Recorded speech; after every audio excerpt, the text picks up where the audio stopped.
Sign up to Council's disaster and weather event warning system. Receive alerts about emergency news, severe weather events and other public safety alerts via SMS or email. Registering to the disaster messaging system is free.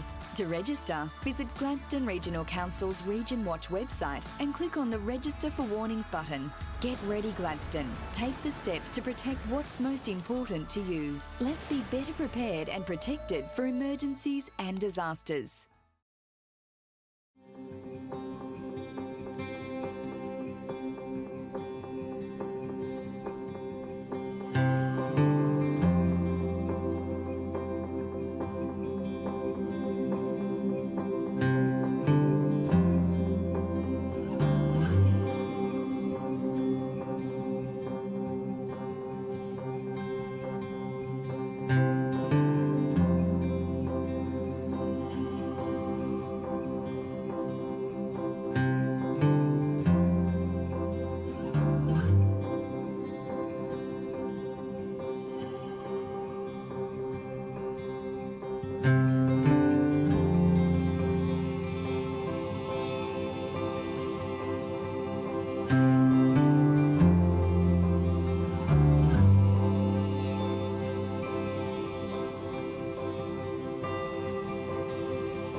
Gladstone Regional Council are committed to fostering a proud, involved and engaged community.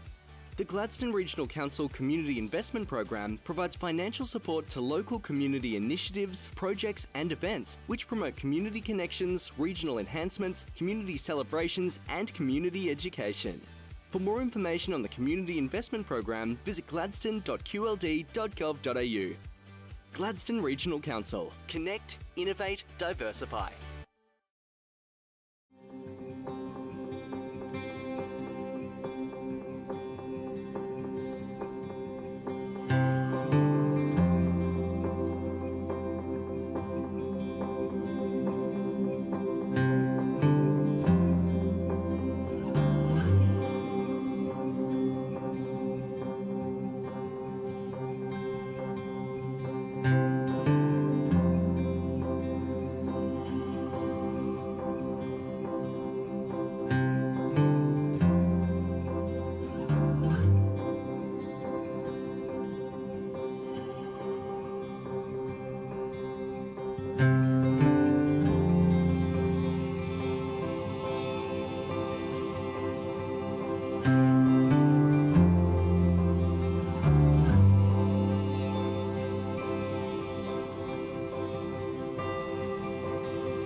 Good morning. The time being 9 a.m, I declare open the general meeting for the Gladstone Regional Council for the 18th of July 2023.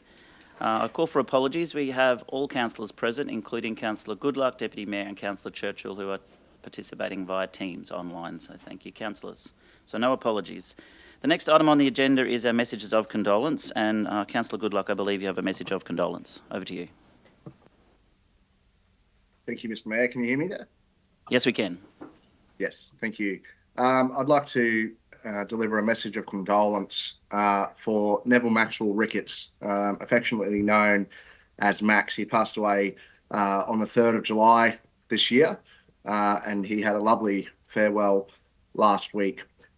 Max was a life member of the Bits Bowls Club, the Bits RSL Club, the Bits Men's Shed, the Indoor Bowls Club, and he also received the 2007 Premier's Award for seniors. And he's survived by 2 daughters and 4 sons, and he has 19 grandchildren and 26 great-grandchildren.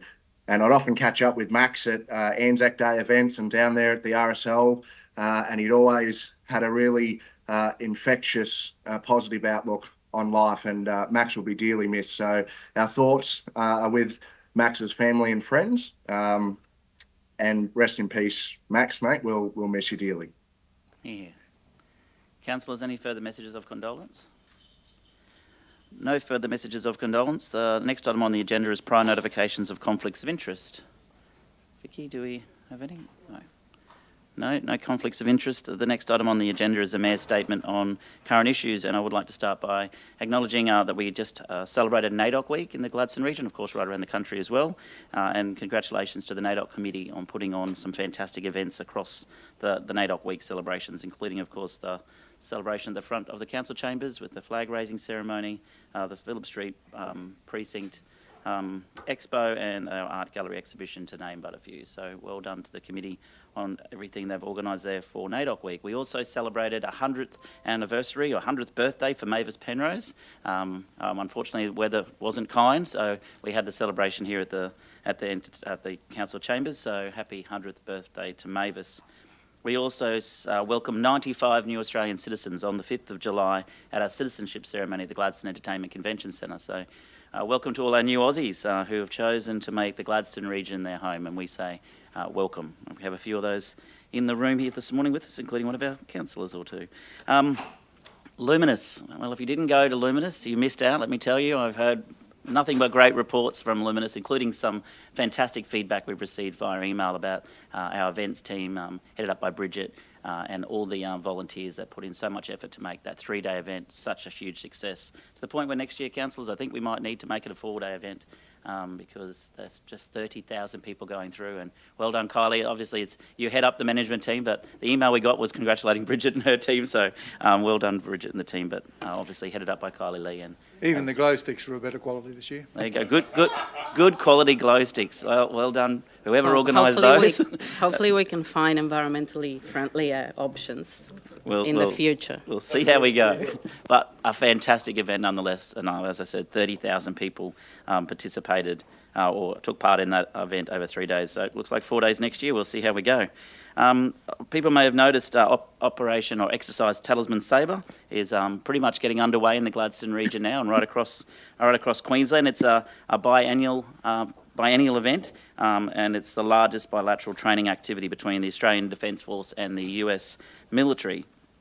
They expect about 30,000 participants in the event this year, and it's officially taking place from the 22nd of July to the 4th of August, but people will have noticed the increased military presence in the Gladstone region at the moment. 13 nations are taking part directly in Talisman Sabre 23, and others are attending as observers. So France, Indonesia, Fiji, Japan, the Republic of Korea, New Zealand, Papua New Guinea, Tonga, United Kingdom, Canada, Germany will all attend as participants, obviously, along with Australia. Also, councillors, coming up, we have National Tree Day on the 20th of July. We have the Mayor's Youth Breakfast, and nominations closed for the Mayor's Youth Breakfast on the 23rd of July. Nominate online. So if you know a younger person in the Gladstone region that's doing something amazing, whether it's in sport, whether it's in culture, whether it's in volunteering, or whether it's just being an all-out good person, they should be nominated for the Mayor's Youth Breakfast. So get in and do those nominations as soon as possible. The Flourish Festival is this Saturday from 2 p.m. to 8 p.m. At the the Gladstone Ports Corporation Marina Parklands. It's a free multicultural event to celebrate culture and diversity, so make sure you get involved in that event on the weekend as well. I certainly will be attending. And finally, I'd like to mention our delegation with the Premier to Tokyo just recently, or to Japan. Day one, we saw meetings with Sumitomo Corporation, ENEOS, and Mitsubishi Gas Chemical, who are all at different stages of projects in Gladstone. We would have seen while we were there. Thank you, Deputy Mayor, for attending. Sumitomo, Rio Tinto made the final investment decision for their hydrogen electrolyser facility at the Yarwun Rio Tinto alumina refinery, which is fantastic. Supported, of course, by ARENA, which is a federal government agency. You've got Sumitomo, a new exciting industry for Gladstone, working with Rio Tinto, an existing long-term industry in the Gladstone region, partnering with the federal government to bring about real investment in our community, which will potentially see Rio Tinto's investment in Gladstone continue on for decades to come. Obviously, the following day, we met with 180 Japanese businesses, and I can tell you when the Premier introduced Gladstone, 70%, no word of a lie, 70% of the delegation looked over at us and went, right. And then I run out of business cards, councillors. So the interest in Gladstone, particularly in Japan, is phenomenal. They know Gladstone, they know us. Our partnership with Japan has been going for 50 years through our port, and of course 25 years or more now with our sister city relationship. And as I've said to councillors and others who are listening, Japanese investors make decisions based on relationships.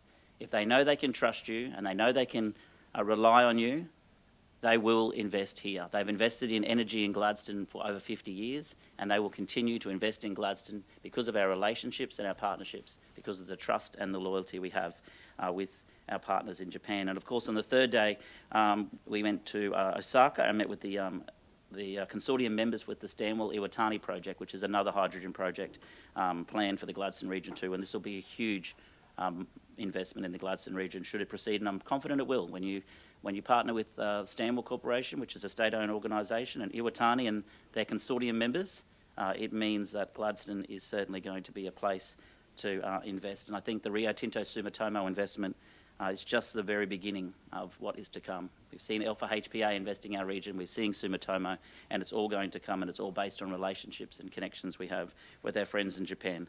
So absolutely well worth going to the trade delegation, and I've invited some of those members I met at the luncheon or business luncheon with the Premier, where 180, as I said, businesses were there, and already we've received invitations for people to come to Gladstone and invest and have a talk to us about investment. So very exciting time for the Gladstone region and also for Central Queensland.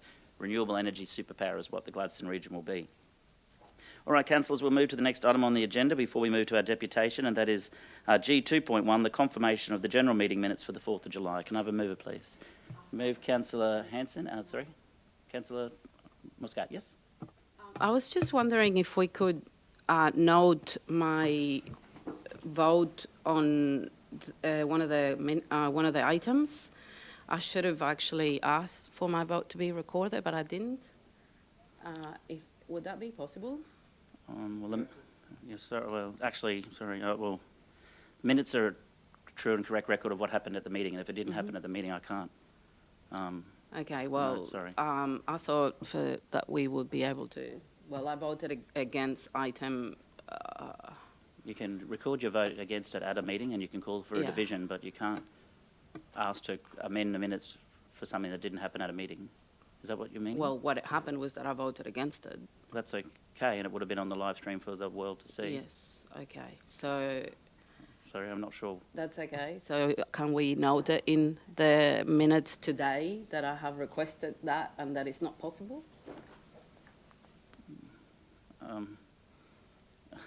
That's not how the correction of the minutes work. The minutes... No, we're not going to correct the minutes. We're going to make another note to the minutes of today. That's not, sorry, but Okay. the minutes are the minutes of a meeting, of what happened. I can't put a note to the minutes to something that didn't happen at the meeting. So if No, you did, well- I'm not sure what motion you're referring to, but well, I think I might know. Yeah. It's It means if you want to, you can record a vote against any item at any time, and you can also call a division on any item at any time, and that will be recorded in the minutes. But if you don't do it at the meeting, I can't do it after the meeting.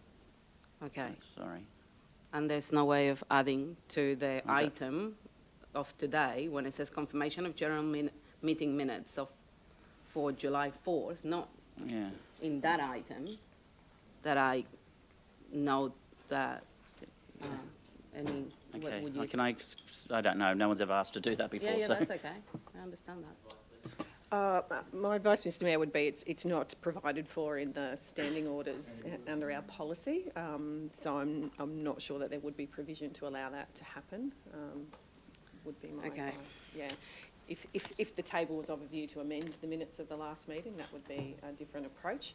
Yeah, I don't see any provision for us to do that. Sorry, Kat. So I think I know the item you're talking about, and I understand your opposition to that. But just not. That's not. There is a live stream now. Yeah, that's right. But And there people- wasn't before. So No, but there was at the last meeting, which was at. yeah, that's all right. So I guess I'm not asking to alter the outcome of anything. It's just, anyway, that's okay. If somebody is able to actually find that for me, I can still do it next meeting. Yeah. If there was another way. So if we can just maybe, I'm happy to not do anything at the moment, but I can always bring it back again. Yeah. Okay. Sorry. Okay. Anyway, can I have a mover that it's a true and correct record of the meeting? Thank you, Councillor Hanson. Seconded, Councillor Trevor. Any further discussion? Put the motion. All in favour? Motion is, those against? Motion's carried. Thank you, councillors. All right, now we move to our deputations, and our deputation from Gladstone Region, engaging in action together. And I'm sure you've heard the joke before, but it's not GRT is not Giants Rat Style Grass. It is a fantastic organisation.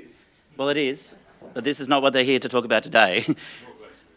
Nor Gladstone Region 2, sorry, Councillor. Gladstone Region engaging in action together, headed up by Lorna and her amazing team with Courtney and Melanie. So I will hand over to you, Lorna, for a deputation. Thank you. Thanks so much, Mayor. Thank you for having us here this morning and giving us the time at your meeting. We're really pleased to be here to give you an update on the fantastic work that our community has been doing under the banner of Gladstone Region engaging in action together. So thank you, and I'm very pleased to be here.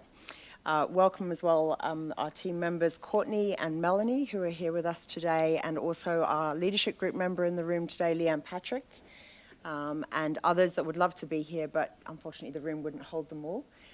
So thanks again. So today we were really interested in giving you an update on the work that's been occurring. I'd like to start by acknowledging our traditional owners, our Bailey, Gurang, and Terblung Bunda people, the traditional custodians of this land, and to acknowledge also First Nations people across the beautiful Gladstone LGA that we're here on today. As you know, GRT is part of the Stronger Places, Stronger People initiative, which is a nationwide initiative, particularly looking at the improvements of outcomes for children and families across Australia. Here in the Gladstone region, we're really interested in changing the trajectory of the lives of our children, where we can see that there's opportunities to be able to improve the outcomes for their future employment, their well-being, their happiness, and their feeling of worth and contribution to our community going forward. So the work in Gladstone really focuses around the vision of opportunity, equity, and quality of life for everyone in our community, based on the foundation that children born into safe homes with happy, healthy parents are statistically more likely to have a happy and healthy life and access to employment and education opportunities. So that's the foundation that all of our work is based on, and that all of our community, the diversity of stakeholders that are engaged in this work, participating and contributing to those efforts to improve outcomes for children and families in the future.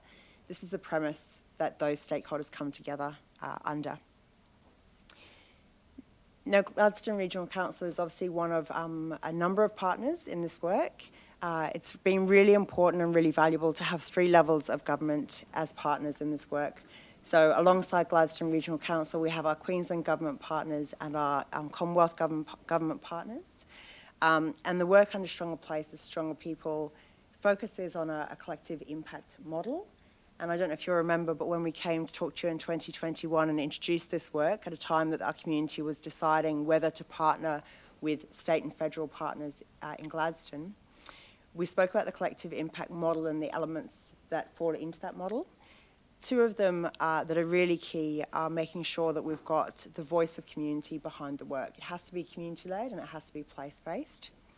A second one is having a resource. So this community has done some amazing work in the past across a range of stakeholders to be able to capture the aspirations and the goals of our community, but we haven't always had the resourcing and the dedicated team to be able to drive that forward. And so it happens under each stakeholder in pockets of work. This collective impact model really allows us to tie together all the strings that are involved across the various stakeholders in the work that they're doing, so that collectively across the community we can achieve those outcomes. So to achieve that, like any good business model, we look at having a shared aspiration and agenda, a shared action plan with all of those stakeholders, and a shared measurement framework. So in 2021, when we came to present to Council the work that was going to be done across the Gladstone region, we presented the work that community had pulled together in a theory of change, which is really those aspirations, the vision and the focus areas of the work that will carry us through from here forward. We also then came back with an action plan in 2022 that had been endorsed by community that laid out the ways, the how of how we were going to do that and achieve the goals. And this year we're now consulting with community on the collective of measures that community have identified over the last 3 years in this region that they'd like to see this work marked against. So we'll give you a bit of an update on that today. So in terms of that collective impact model, the foundations now are really in place. The work is established, and we're really pleased to be able to show you today some of the outcomes and some of the momentum that's been created in some of those action plan areas, but we've still got a long way to go. There's still a lot of the work that is still in development, and making sure that we've really got the right evidence and foundation and that we're not knee-jerk reaction to things, that we're actually making sure that all the voices that need to be heard across the different stakeholders involved in each of those focus areas have contributed to what would be a really strong foundation for the work going forward. So this is that theory of change we've just spoken about with our focus areas. Some of the key areas in the theory of change around families and children having access to life's basics, feeling independent and having purpose, our children feeling safe, happy and loved, growing up at home with their families, and our children starting school ready to learn and on track to thrive. The action plan focuses on really 2 different approaches. One is external, so looking at the services and the external facing supports for our families and children to see where we can make improvements. And then the other is really inside of our service system to look at how we can improve our system, how we can support our service providers and help build capacity in our service system so that those supports that are being provided to families and children are constantly being improved. As I say, the work is underwritten by community voice at all stages. So lived experience and the stories of our community inform the work, and they help us to contextualise the statistics that we also deal with. So a lot of this work is based off hard data, but really recognising that the quality and quantitative data are both equally important in the work. Our community engagement program extends beyond what you might consider a traditional consultation program. So in addition to all of those beautiful community events that we have across the region that we will go along to and attend and be available at, and in addition to the other access points that we have at GRT, we also go and have conversations in places that community direct us to. And that might be in the caravan parks, for example, at the moment, where families that can no longer afford to be renting might be staying in caravan parks with their children. Or it might be in places that some of our disadvantaged community are accessing to ensure that they've got all the things that they need to be able to survive everyday life. This year we had a great opportunity to be able to bring some of our young children's voices into the work. So at some of our community events, we've been engaging with children and their families about what makes those kids feel loved and safe in their own words.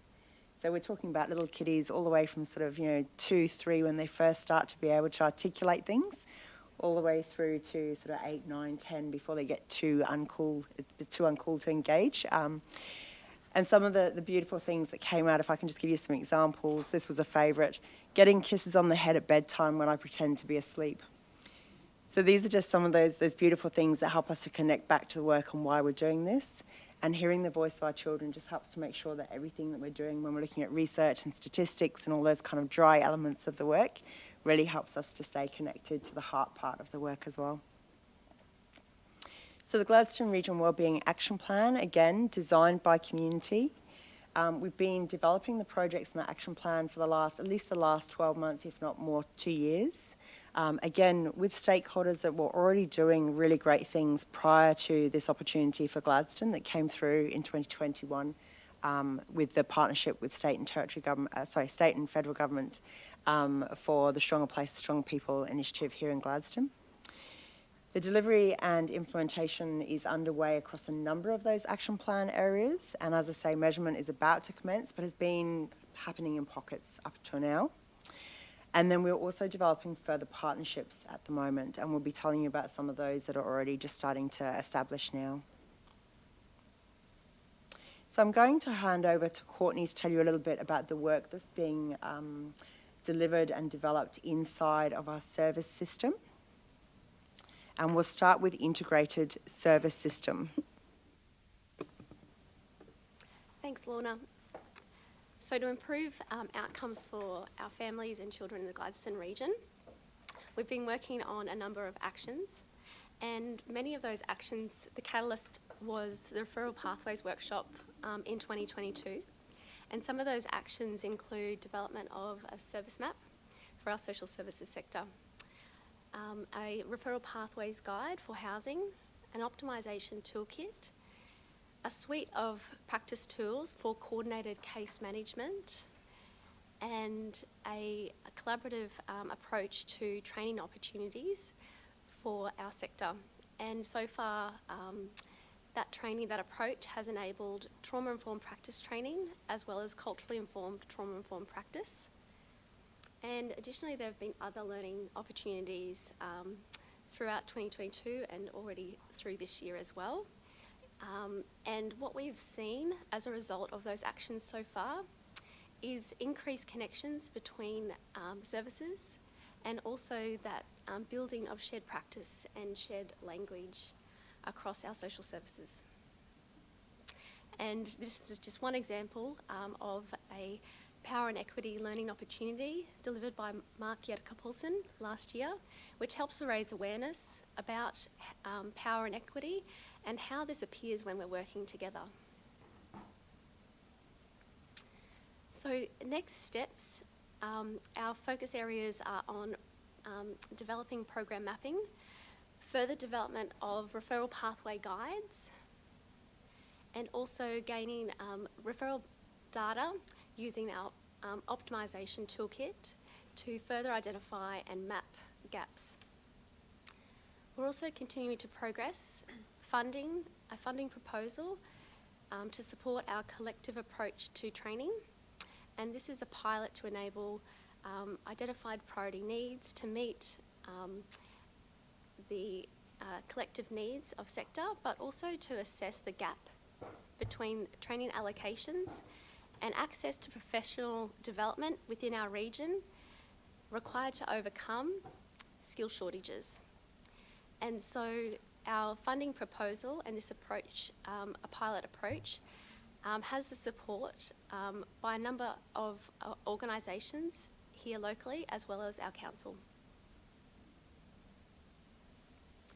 Skills and attractions has been a hot topic, not only for the social services sector, and it's having an impact both socially and economically on our region.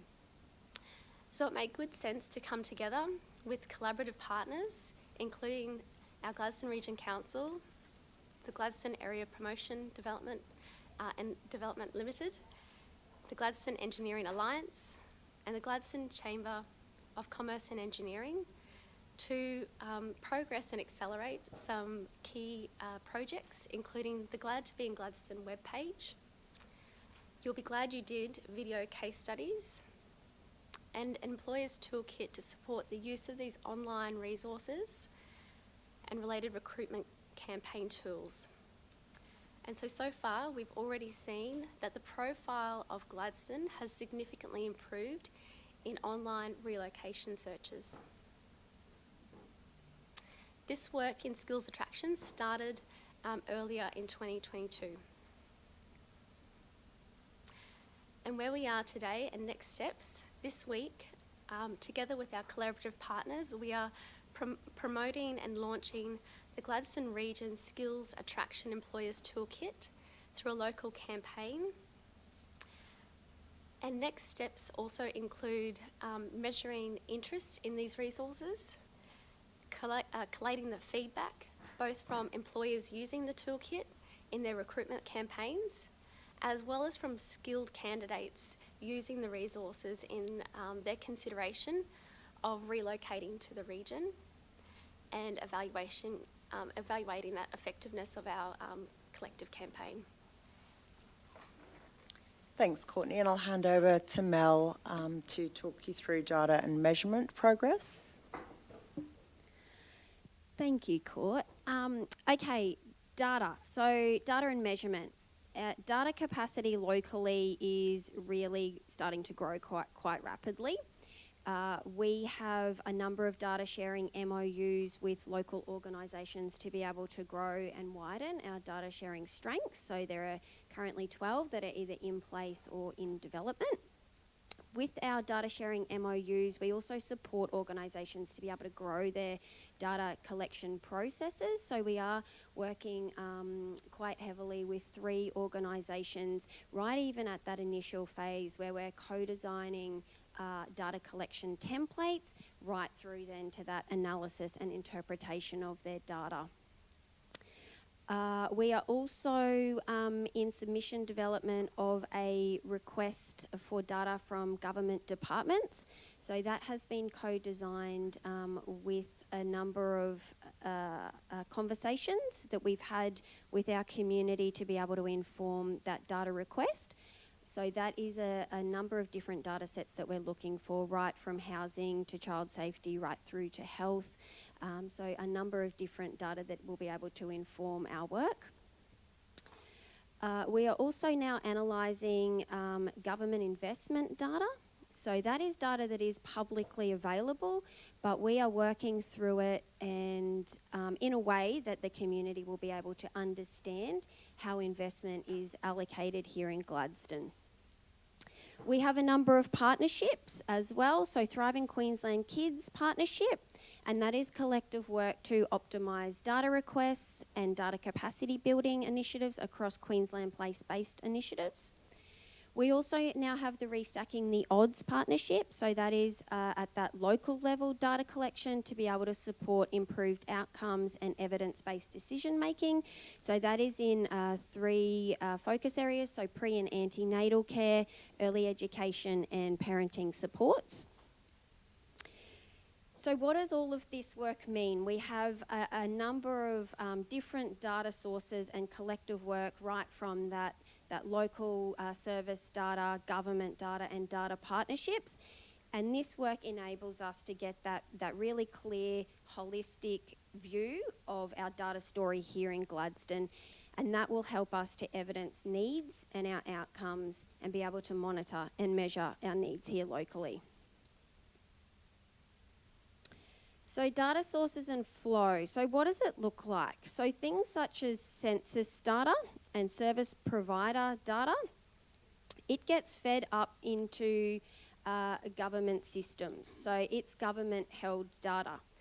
We then make a request to government to be able to capture that data and then feed that into our Gladstone Region Wellbeing Data Hub, so that is easily accessible and viewable by the community, so that we have that community held data here locally to be able to inform our planning and our reporting and inform the work that we do.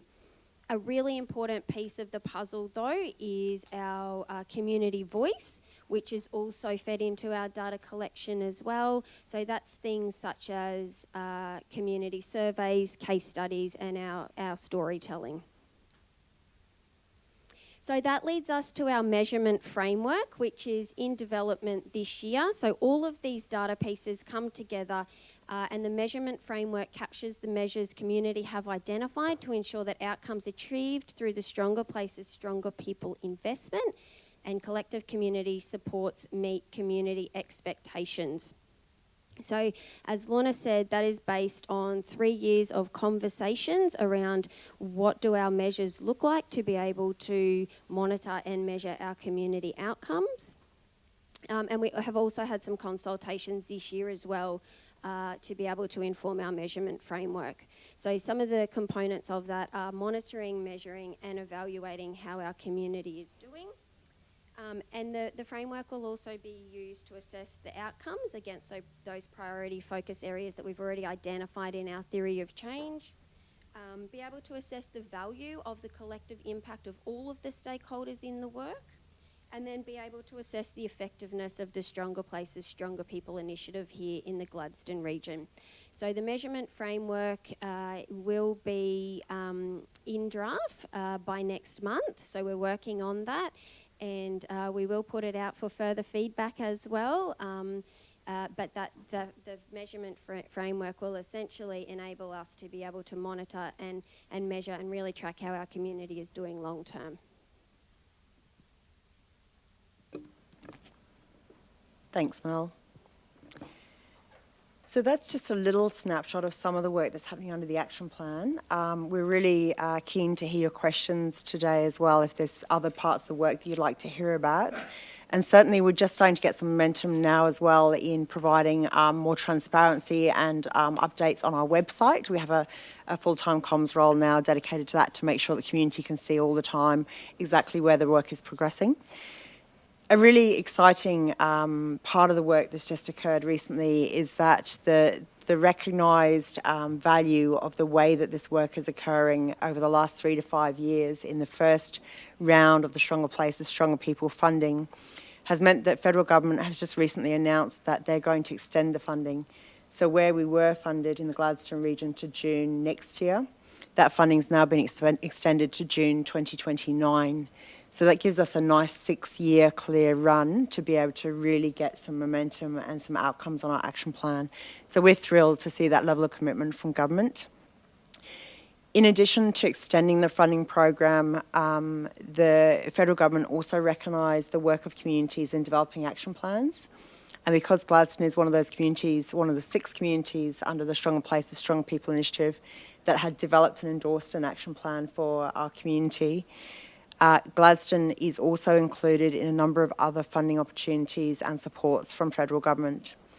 One of those includes some funding specifically to be able to deliver elements of the action plan with our partners. Another is an investment piece that's happening with philanthropic organisations, so that collectively government and philanthropics can work more in a more united way to be able to really gain that collective effort towards shared outcomes together and really look to improving outcomes for families and children. Gladstone's also one of 6 communities that has been invited to participate with government in shared decision-making development. So that looks like working with government to unpack what's worked and what hasn't worked in shared decision-making arrangements previously with communities and governments, to see what needs to shift, change, improve in terms of the way that both communities and government manage that work in shared accountability and shared risk management, including the culture, policy, practices, and some of that might mean sort of shaking things up in certain areas. So really impressed and really inspired by the fact that the federal government has taken this move and hoping that all government partners will come along for that journey as well. We here today are just 3 of a wider backbone team, and we're the ones that walk around with the badge on our shirt. We're very privileged to be able to do this work for our community, but we're only the tip of the iceberg. There are hundreds of community members and stakeholders inside and outside of our region that are contributing to this work. The momentum's really starting to grow. So what we'd love to do, instead of just ending the conversation here today and finishing with any questions that you may have, is to invite you also to come and hear from those individuals that are doing the work in the region. There's an event on the 16th of August, the first inaugural Together in Action event, where our community members will be reporting back on the work that they're doing and the progress that's being made. So we really would love you to come along and listen in and see where you might like to shape the work going forward as well. So thank you again so much for giving us this time, and we are excited to hear what questions you may have. Thanks, Lorna. Thanks, Courtney. Thanks, Mel. I remember SPSP the first time I heard it and thought, what is this? And mate, kicking goals, well done. To secure that extra government funding to 2029, it just goes to the collaboration that you've formed with lots of other social organisations in our community. So well done. Unfortunately, I can't make the 16th of August, but I'm sure other councillors will be able to attend. It's a busy last few months of the year for me, but on 16th of August I know I'm not available, but I'm sure it'll be a fantastic event. I'd love the opportunity to attend another one in the future if I can. Councillors, questions? Councillor O'Grady. Thank you, Mr Mayor. Mel, I was just wondering, you're just talking about the data, the data, and say for the census. We know some places in our community, in our region, some of that data's not correct. How are you dealing with that? Then you go and speak to somebody within that community that's in the know, basically, and telling you that the population is double as what it's telling us. So I was just wondering how you're dealing with that. Yeah, thanks for the question. That's where it's really important that we are capturing local data as well at that service level to be able, so that way we're not relying just solely on census data. We recognise that there are some inconsistencies in certain communities, especially around population numbers and things like that. So that's where that service level data is really important to kind of be able to give us that underlying data as well as community voice to be able to feed into that and support that as well, so that we are really getting that whole picture. There are a number of different local data sources that have been suggested as well, and there are a number of different communities that are doing their own local data collection as well and kind of leading the way. So yeah, it's really important that we get all of the data to be able to tell the whole story and not just rely solely on census data. Thank you, Councillor O'Grady. Further questions? Councillor Muscat. Thank you. I just, I guess I wanted to, following up on the type of data and all those things, obviously what you've shown us is that you don't rely only on census data, and the whole exercise is so you don't just rely on data that changes and that don't normally will show you the real picture. So I have attended a number of different workshops that you've done, and I've been, I guess, informed in the progress of a lot of the work. So I have witnessed, a lot of the different ways in which you collect different pieces of information and who you engage, and I guess some of that work and those partnerships add to that. So where data that never makes it into the census or never makes it into some other places, you are now gathering it through those partnerships. And when we talk about people in the community in the know, they're not data or a specialist in collecting any unbiased data, and that is very critical, I understand, to the collection of real evidence to then make decisions that will work. So I think, all of the work is exciting, but from where I am now and from where I'm sitting, I see some of these, and I'd like to ask you, how do you see the local government, Gladstone, using that to drive some of the decisions that we make? So a lot of the times I tend to make decisions based on, whoever has been talking to me or whoever is that I hang out with the most, because obviously we don't all know everything. So you have a theory of change that you spend time on, you you can see, and the interesting part too is that when you talked about kids, for example, well, kids are not the ones that send us emails and write on Facebook about the things they don't have.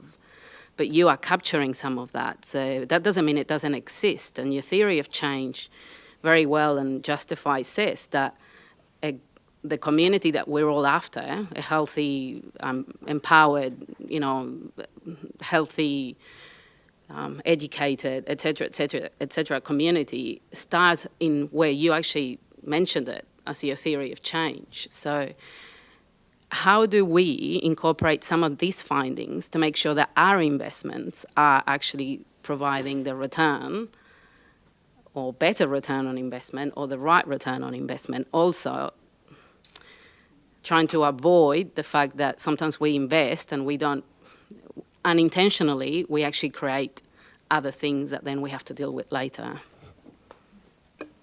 Sorry, that was a long-winded question, but I think, yeah, but do you know what I mean, right? So. Thanks, Councillor Muscat. So if I can just reframe that question. Yes, so how is the work of this overall data collection going to support council to make informed decisions? Yeah, how we can do that, actually, yep. And how we can get incorporate some of your knowledge and what you've learned through all of this process into how we make decisions to get the most out of our investment. Yeah, fantastic. Thank you. That's a fantastic question, and it really relates strongly to that last announcement that we spoke about in terms of the shared decision making, because I think governments at all levels are asking this question at the moment. How can we get a better depth of data to really help that informed decision making, whether it be qualitative or quantitative data, and from a multitude of sources? So the first part to that answer is that that's why we've created the Gladstone Region Wellbeing Data Hub, so that information is available in one spot. At the moment, it really holds data that you could find anywhere else online. It might take you a number of months, which is what we found it did take us to be able to pull that into one place. But the idea of us now working with data partners across multiple sectors and across community is to be able to depthen that data collection. And it's really about getting that more dimensional look at something. So we've already had great access through our government partners at state and Commonwealth level in giving us access to information that we haven't been able to access previously. Some of that data is sensitive, which means that it wouldn't be responsible of us to put it in the data hub and make it publicly available. But it doesn't mean that that data can't still be used. So we are using data to be able to inform things like the locations that some of our services might be best utilising to focus their efforts to get the best outcomes and target our audiences that we're hoping to create outcomes for better. In terms of the collective data, it's a great question about how can council use data to inform decision making. But I think probably the next step to that as well is how do we collectively as a community all make those decisions together. So while council might have an accountability for a specific scope of work or remit, unfortunately, it's always going to be community that will hold you to account over that. Having this very transparent data sharing and everybody contributing, whether it be through, again, lived experience stories as community members, or whether it be as a data provider, as a local service provider, industry, government, philanthropic, you name it, everybody is in. It allows us to collectively determine, do we have the data we need to make the decisions? Do we really understand the causal factors of what is happening in our community? Do we all agree on what the outcomes are that we're trying to achieve? And then with that information, hopefully, we can all agree then on what the next steps and actions are. So I don't know if that answers all elements of your question, Councillor Muscat. Yeah, no, well, definitely. I think we're on the way of, because it's not just for us as a local government, but I'm sure everybody out there is wanting to get a better outcome and a better return on their investment on the things they care about and what our community cares about. Yes, we are held accountable by the community, but the community also knows that we have access to a lot of different information that they don't. So it's about that trust, and it's not necessarily, you did something I didn't like. It's not like that. There's reasons why we do things, and those reasons are exactly the evidence. So if we're going to put, like in your example, if you're going to put a building here or there, well, there's a reason why we put it there and not there. And the evidence is there, and you have it, and that is what's going to help us also explain to them why that is done. It might not be their preferred place for some people, but there is a reason behind it. So, and I think, especially with the amount of investment that companies do make in this community, and all the new ones that are going to be coming up, tapping into some of this data will help them decide where they will invest. So, I'm looking forward to see how we can continue to make informed decisions, evidence-based decisions. And I guess that's where you come in, and that's good. Thank you. Thank you. Councillor Muscat makes a good point with lots of industry investment coming to Gladstone. I mentioned a few before. This sort of work will certainly help them determine where they could or should invest. Have our youth council been involved in the process at all, or could they be? We had a very early conversation with Youth Council when we were originally designing the priority areas, so that was great to have those voices in the conversation. It would be great to come back to Youth Council. We haven't put that back on the agenda recently, so we'll certainly go back and check into that. We have had great support from your teams across Council to give us access to both data and also to work collaboratively across almost every element of the action plan, I think. So, we're keen to talk to your Youth Council as well. No worries, thanks. I was just at Youth Council last night, so that's what and I believe they're working on the outcomes of the Youth Summit, so I'm sure they will have some things that they will want to talk to you about that are more specific. At the moment, they're sort of kind of organising their thoughts, I understand, so, yeah. Perfect. Maybe a couple of months might be the perfect time. They're very keen to have their voice heard, so and they're very clever and intelligent and mature people. They are. Thank you. That's a good example as well of where Council shared information with us. So where there are those consultations, the Youth Summit data, for example, we fed into our community engagement data that we use to inform the work. Excellent. Councillor Cameron. Thanks, Matt. I was just looking at your support organisations. Have you got any contact or do you work with the Smith family? They've got a very high presence in Gladstone now. Yeah, thanks, Councillor. We're certainly working with stakeholders across the whole service system. I'd have to go back and check whether we've had Smith family at some of our meetings, because I do lose track sometimes. We have so many. But yeah, everybody is welcome. So this work, as I say, is community-led. So every member of our community, whether they be in a position that is connected to an organisation, an elected position, or a community member, a parent that wants to be involved, we welcome. Thanks. I saw Susie Lane from Orica in one of your photos, and she's definitely involved with Smith family, so she would have been able to provide some feedback data and other things for sure. Yep. And it'd be a very, very good fit with your organisation. Yeah. Any further questions, councillors? No one online? No? Okay. Thank you. Lorna, Courtney, Mel. Oh, hang on. Wait up. Councillor Trevor. Yes. It's more of a statement than a question. I just wanted to thank you all and your team for what I consider to be one of the best initiatives for our region that I've seen in a long time in public life. The issue in relation to social services in Gladstone has been an issue for a seriously long period of time, and anything we can do to accommodate and facilitate a better outcome for the disadvantaged in our community would be greatly received, not only by myself, who's spent most of his life in Gladstone and considers it my home, but also the people who are disenfranchised for all sorts of reasons, including no doubt the next boom that will arrive on our doorstep. With wealth also comes pain, and we should never forget that. And those that are left behind during those phases of Gladstone's maturity. but it's a great initiative, as I say. I want to thank you all for it. You should be proud of what you do. I'm very proud of what you've done here for our community. No child is born bad, and a job preserves the dignity of the human spirit. And what you're trying to achieve, and no doubt will, with the outcomes as you progress further down this journey, is, I think, something that Gladstone and its region as a whole will be very proud of. Thank you. Thank you, ladies.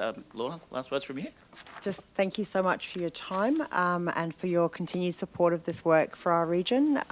We are very proud of the work that our community does to collaborate across all the elements of this work. So thank you. Thank you. All right. Thank you. Councillors, will Lisa? Sorry, Mr Mayor, we do have a recommendation that the deputation be received. Sorry, I can't put my screen up at the moment. Yes. We'll have to turn the I keep forgetting to do that bit. Thank you. Moved, Councillor So Hanson. moved, Mr Mayor. Sorry, Councillor Churchill, I see you, but Councillor Branthwaite beat you. Moved, Councillor Hanson. Seconded, Councillor Branthwaite. The deputation be received. All in favour? Motion is carried. Thank you. Thank you. All right. We'll move to the next item on our agenda, which is the officers' reports. And our first officers' report is G4.1, the monthly financial report for the period ending the 30th of June 2023. And I hand over to the General Manager of Finance, Governance and Risk, Mark Holmes. Thank you. Thank you. Yep. Thank you, Mark. Morning, Mayor. Morning, councillors. This is the monthly financial statements, essentially for the period ended 30 June 23. So these aren't your audited financial statements, but rather essentially your in-progress financial statements as at the calendar year June 23. So we're still working through a number of accruals and the finalisation of those statements, and that will occur through and up until audit that will occur in September this year. As you'll see from the report, we're certainly well placed in terms of our actual revenue being certainly over budget and in line with where we expect to hit forecast there, certainly at 233 million. Probably you would see some changes there. The big changes there being a general purpose grant, being essentially receiving an additional quarter's payment in the 22-23 financial year. That's why when we budget for that, we budgeted for a decrease. We expected a small increase once the determinations were made, and with the decision made by the federal government to essentially prepay another quarter, we have essentially seen a increase there in that receipt that we received in June. Which is good news. There are some people out there that would prefer accounting-wise that it received in the year it's required. But for us, we can put it in the bank and earn the interest. And at the moment, that's good for us, right, Mark? So, yes. To an accountant, I'm asking that question. Yeah. Oh, look. I guess we certainly see consistency in terms of the payment of the grant. Oh, I think it's just time now that the federal government accept the fact that it's no longer a prepayment; it's just a payment. Yep. And move on. When they made those decisions back when Councillor Trevor was a federal member, it was based on the global financial crisis and given to councils for stimulus, which councils used. And then just recently, under the previous government, it was given to councils for stimulus during COVID. Yep. And I think it's time it was acknowledged, and we certainly made that point clear at the National General Assembly that the federal government gave local government funding for stimulus, it was used for stimulus, and it should be treated as such. Thank you. With respect to our recurrent expenditure position, currently tracking under forecast at the moment there, 214 million as compared to 223. We will see the accrual of a number of essentially invoices that are essentially dated June, that'll come in after July that we haven't been picked up yet. So, and finalisation of depreciation and those sort of adjustments, which will see us go very close to that forecast figure. There's some positives and negatives in those other categories, but certainly looking at being on track to that to see a small surplus for the financial year. With respect to our capital works, we were forecasting a position of 57.6. We will be exceeding that at this point. Certainly at where we are at the end of June at the moment was 58.8, and we are still seeing accruals come through. So we are seeing that. So essentially that just means that there will need to be an adjustment there based on some of our carryover positions. Just means that we ended up getting through more work in June than was anticipated. With respect to our outstanding rates, probably the first time in a long time that we're seeing an outstanding rate percentage in the 2s at the end of a financial year, so down to 2.59 at the end of the financial year, which is certainly a market achievement. You'll see that essentially those ratios now make sense in terms of where we should be at the end of a financial year. Some minor adjustments. Pleasing to see that asset sustainability ratio with that certainly additional expenditure, particularly coming through for our resheeting works, pushing that up to over 90% there at 96%. You'll see the interest ratio interestingly dips. That's actually a negative. That means we're actually receiving more money now in terms of interest revenue than we are paying out in terms of interest costs with respect to our debt. So that is pleasing to see. But happy to take any questions you may have. Questions, councillors? Through the Mayor, it looks to be a rather healthy end-of-year forecast. Let's hope we get that at the September evaluation. You're touching wood there, or you shouldn't be. You should be more confident than that. We certainly are. So in terms of the forecast, it certainly has matured in that space. We will see some adjustments come through there for the depreciation, but I don't expect to see major movements in that surplus position. So congratulations to you and your team. Yeah. Community should be very happy with that. I certainly am. I've seen a lot of these. They don't all get this good. No further questions, councillors. Can I have a mover, please? Move Councillor Cameron, second to Councillor Trevor. Put the motion, all in favour? And those online? Carried. Thank you. Thank you, Mark. The next item is G4.2, which is expenditure approval, insurance services. I'll hand back to you, Mark. Thank you. This item is the first of 2 expenditure approval reports we have for your consideration, which is essentially regularising where we've got essentially specialised or essentially only those one source of procurement for these operational expenditures. The first of those is for our public liability insurance, which is through LGM Queensland, which is the mutual that essentially most councils in Queensland are members of. So that $845,000 that we're seeing the recommendation there for council to endorse is for our public liability insurance. Before we go on, Mark, I just checking advice because hang on, Councillor Churchill, no, don't move yet. Because I'm on the board of the Local Government Association of Queensland, LGM is a subsidiary of LGAQ. I know, but they're the only people we can get insurance through. Because anyway, all right. I think it might be just safer to leave. Yeah, I think so. Actually, probably would be. I'll just declare a conflict of interest. Before the conflicts came in to be so much as they were, there was never conflicts, and I think this one might be seen by some that there'll be a benefit to LGAQ when really the benefit is to council. Councillor Goodluck, are you okay to chair from online? Thank you. I'll declare a conflict of interest as I'm on the board of the Local Government Association of Queensland. Thank you. I don't know what kind of conflict it's called. Work it out. Yeah. Yeah. Well, can't you declare it and stay in the room, Matt? Oh, no, I'd rather leave. How confusing. Over to you, Carmen. Thanks, Mr. Mayor. Back to, were you finished, Mark? Or yeah, it was finished, Councillor. Councillor Churchill. Happy to move it,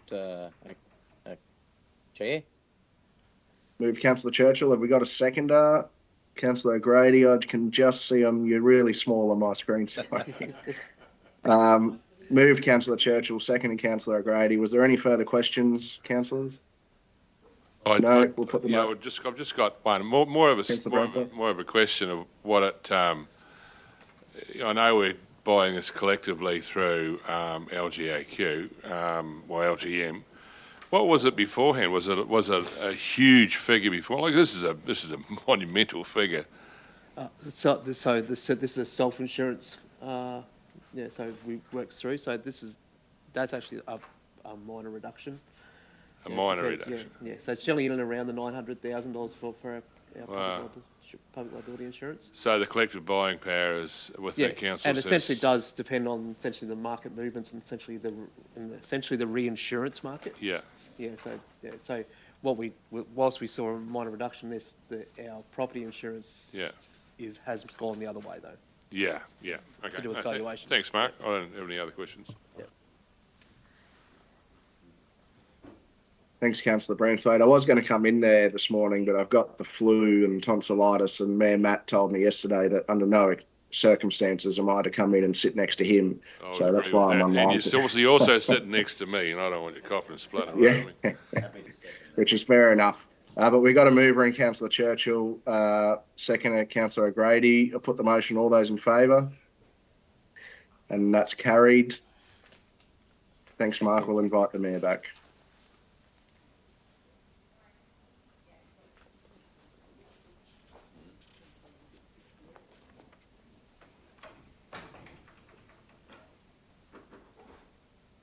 Thank you, Councillor Goodluck. Move to the next item on the agenda, which is 4.3, Expenditure Approval, Project Management Services for Disaster Recovery Works. Back to you, Mark. Thank you, Mr Mayor. So Council has engaged Orion Project Consulting to prepare its submission for essentially disaster recovery work through Queensland Reconstruction Authority. They've assisted council officers and essentially collated that work and have worked with QRA through essentially the assessment period. What this report is seeking is essentially looking at engaging Orion Project Consulting, essentially to do the quality assurance and management of the works that we're now doing. So essentially we've got around about $40 million worth of work that we're outworking in your current budget, a mixture of both essentially what is maintenance, and there's some capital as part of that as well, but essentially looking at providing that quality assurance to council and project supervision. Questions to the General Manager, please?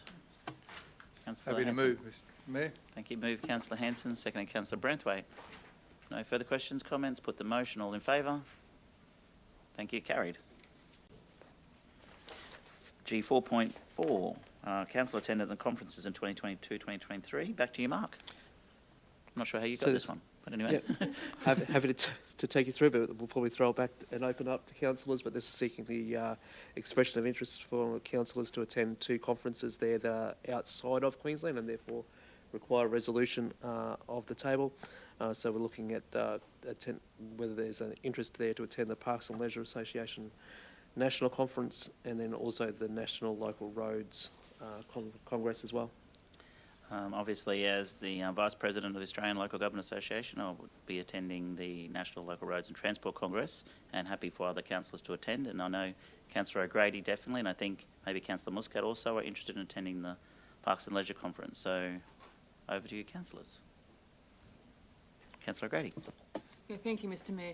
I've attended the Parks and Leisure National Congress for a few years now, and I think it's really beneficial for a councillor to go to that. So I'd love to go to that. Thank you.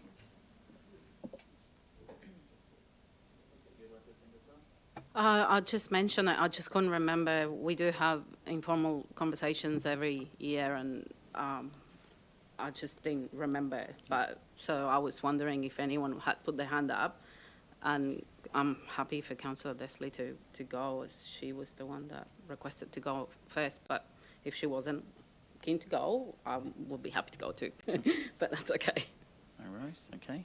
For the Local Roads and Transport Congress, Councillor Branthwaite, you were wanting to attend? Yes, Mr Mayor, I'd be delighted to be able to attend that. I think it's quite beneficial, especially the groups we're involved with, the Deputy Mayor and myself, and I'd like to put my hand up for the National Local Roads Transport Infrastructure Congress. And that's right, we've added the word infrastructure this year to the conference and moved it to Canberra. Delightful. It's okay.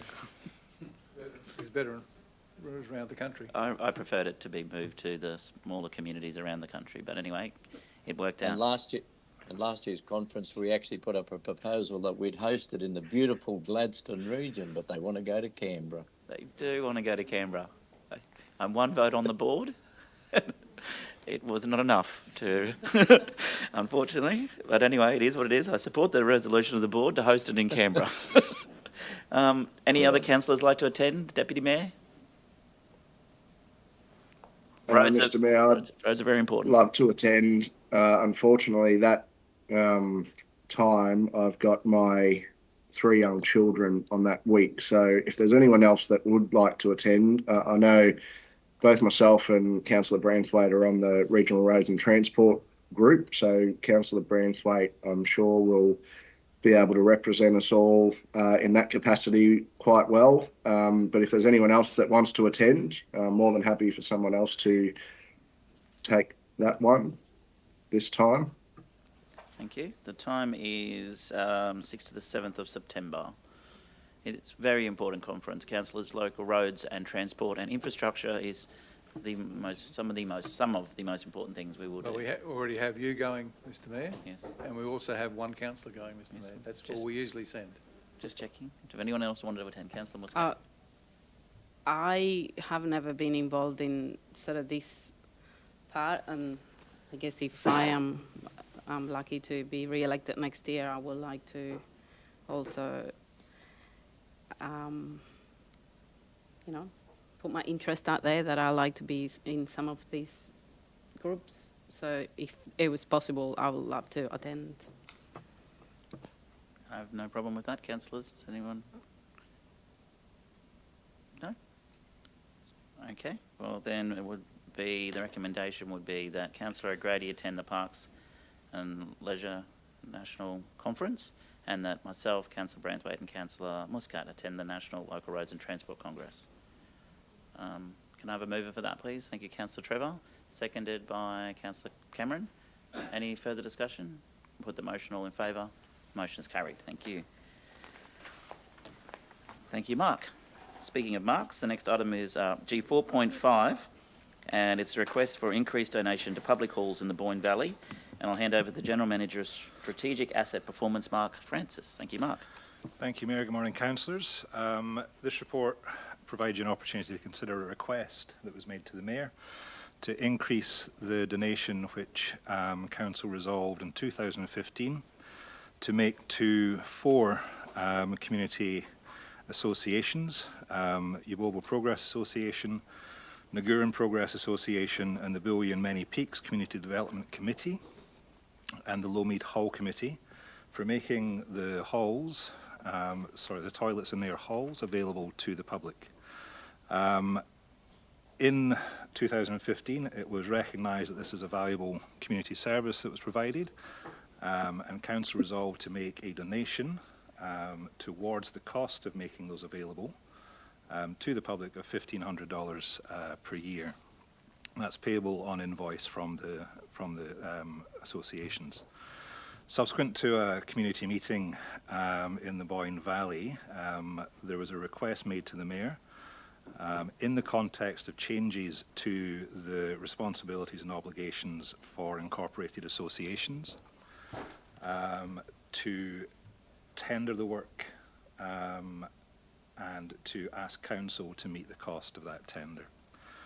There's a number of considerations contained in the report. We have reached out to the associations to understand the basis for their requests. That's included in your attachments to the report, as is the original report from 2015. I have included a number of options for you to consider if you're of a mind to do that.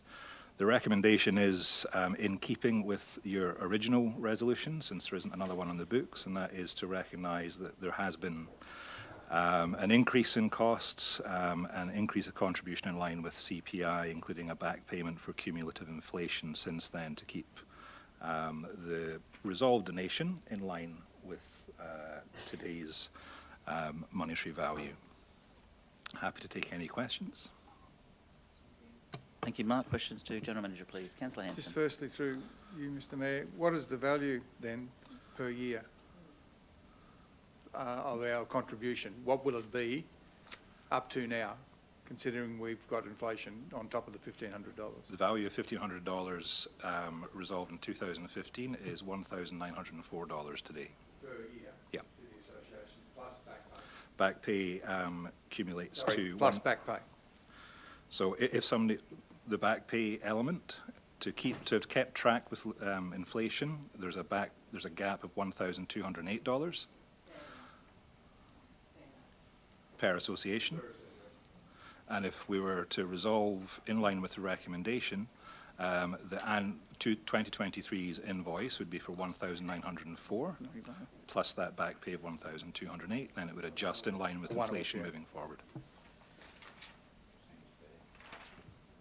Thank you, Councillor Muscat.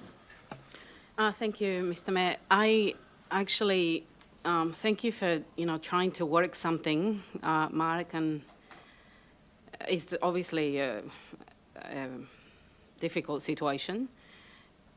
I think what you come to, it's somehow like a good compromise, also taking into consideration the inflation increases and the options to allow them to recover some of the costs from past years.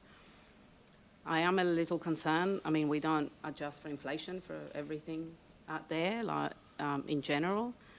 This is a donation. And I can see also it was quite interesting to read the report back in 2015, where it was also difficult at the time, but we made a decision really to support the organisations, not maybe necessarily to have public toilets available. I think we have a number of public toilets around the area. Anyway, there's also many picks up and that is state-owned. And I guess reading all of the documentation here, there's a list of reasons why they need to be open all the time, but I don't really, that could apply to any hall anywhere. And it's a hall, if they hire the hall to people, then their fees will cover the maintenance or the use of the toilets. To me, here is also kind of, ratepayers are going to have to pay for the use of the hall for their own use. It's not always public use. And I don't know, there was some comments about people vomiting or people doing things. It's like, well, I don't know how that is really a ratepayer's responsibility. Maybe if the hall is being hired, it's wonderful that people are using it, and I'm sure they pay some sort of higher fee to cover it like every other hall would. Like I'm a part of a couple of different halls, and that's how we do it. We charge a hiring fee to the people that hire it.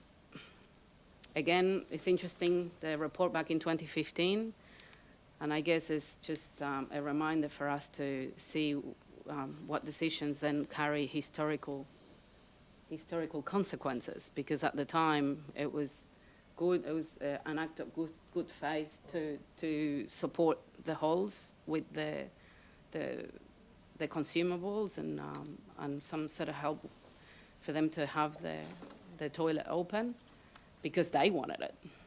So now it just feels like we now have to pay for all this money of something that we probably didn't need in the first place. But I will support the recommendation. I think it's a good compromise if that is what we want to do. Thank you, Councillor Muscat. Councillor Braithwaite. Thank you, Mr. Mayor. As probably most people know that I'm out there on a fairly regular basis, and to be honest, the Boyne Valley is there's a lot of people visiting the Boyne Valley now with the rail trail. There's a not an obscene amount of people, but a lot of people, and I think that the likes of the tourism experiences that are being on offer out there, or they are certainly generating a lot of traffic, and to be honest, the volunteers that look after these toilets, they are really, it's pretty cool to go to for people to go and visit these places, and they have clean amenities and they're being well loved and well looked after, and I think it's not too much to ask for their costs to be certainly reimbursed. Like if it was, to be honest, anywhere else in the neighbourhood, they'd be having cleaners coming along and clean them all. And to be honest, it's the locals that are showing the love and keeping them nice and clean for the pride of their own neighbourhood. So I'd support any increase, if not more than what is probably recommended. I think it's quite beneficial to the region and generating community pride. Thank you, Councillor Branthwaite. I was here when we made the decision at the time, as Councillor Hanson was as well, and I remember clearly. Who was, sorry? It wasn't only us, was it? 2015, I think so. Yes, it was. Yeah. Yeah. My apologies, Mr Mayor. Yeah. My memory is still very good. And I remember the distinct conversation I had with members of the community who are still involved with the halls. Was they were actually making them available to the community, and there was a cost to them.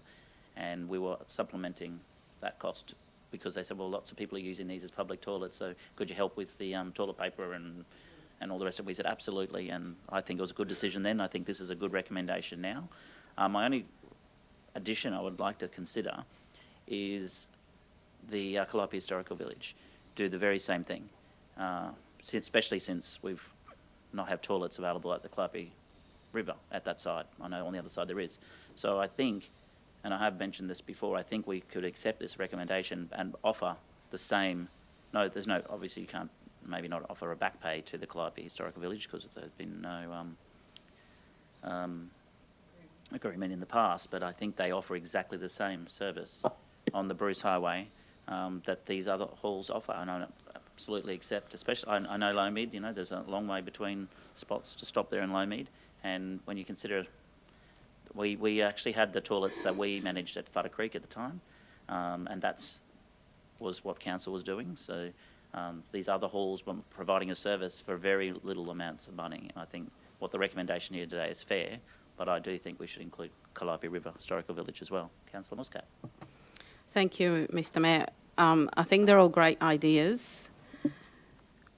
I am a little concerned again as to no one is taking away from the importance of certain tourism landmarks or use, but we have them everywhere. So if someone tomorrow was to decide to open the toilets for the public and then send us a letter saying that we have to pay for them, that I don't think that's something ratepayers will want to have, you know, letters flooding into here because everyone thinks that their toilet is critical to tourists. I don't know. I mean, there's people going to lots of different places. So I drive for hours and hours without a public toilet in between. Mm-hmm. I mean, from here to, well, what's the next thing we're going to do? I think we might need to, I will be happy with the recommendation considering the historical situation. I don't think we need that many public toilets so close to each other, but as a donation to support some organisations, I will see it that way.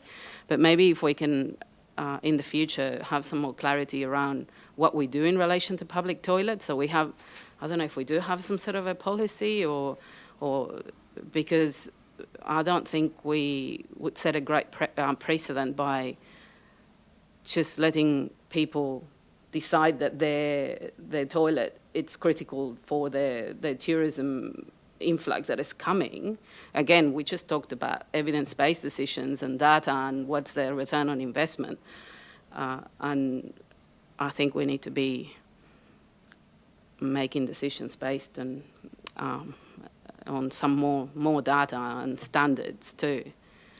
So if we were going to compare, I don't know, Mount Lackham or the way from here to Rockhampton or to Raglan, then it's the same thing.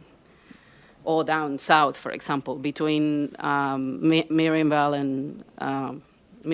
and Agnes. So what for Balfour Creek, for example, what the next thing we'll have someone there that decides that we need to pay for their toilets. So I can give you the history. Yeah. There was no other public toilet in those communities, so you wouldn't allow, say, the Gladstone, a hall in Gladstone that has public toilets because there is ample opportunity for people to use public toilets in Gladstone. You wouldn't do the same in Tanneman. You certainly understand that there's a long way between toilets, public toilets that is, and so that it was not like anyone's just going to come, well, they might, and say, hey, you should provide a public toilet, but then the evidence base for us is, well, where's the nearest public toilet? And for us at the time, in 2015, it was a fair and reasonable amount of money to provide community groups that were providing public toilets, considering the distance to the next town with a public toilet. Admittedly, Yabobo and Ngurin are fairly close, but still it's in the Boyne Valley, and if you're staying in Bullion or Ngurin and you don't have a vehicle, then that is the only public toilet available to you. So if you've got a car, it's not far to Yabobo. It's not far to Futta Creek, but if you're visiting, you might be at the skate park in Ngurin, and then you need to go to the toilet, and it's not far to the Ngurin Hall. But I understand where you're coming from. Other halls could come in and say, hey, can these be public? That is a decision for the boardroom, and we don't have many. And where's the next nearest public toilet on the Bruce Highway from... actually, they've opened one up the road a bit further now, but probably better that they went to the historical village because they could probably support the shop there. So maybe they don't need one at historical village anymore. Now there is one a bit further up. Unfortunately for our village, that takes tourists away again. I've got a few people wanting to question. I've got Councillor Cameron, Councillor Trevor, Councillor Goodluck and Councillor Churchill. Councillor Cameron first, and you can go if you like. Okay.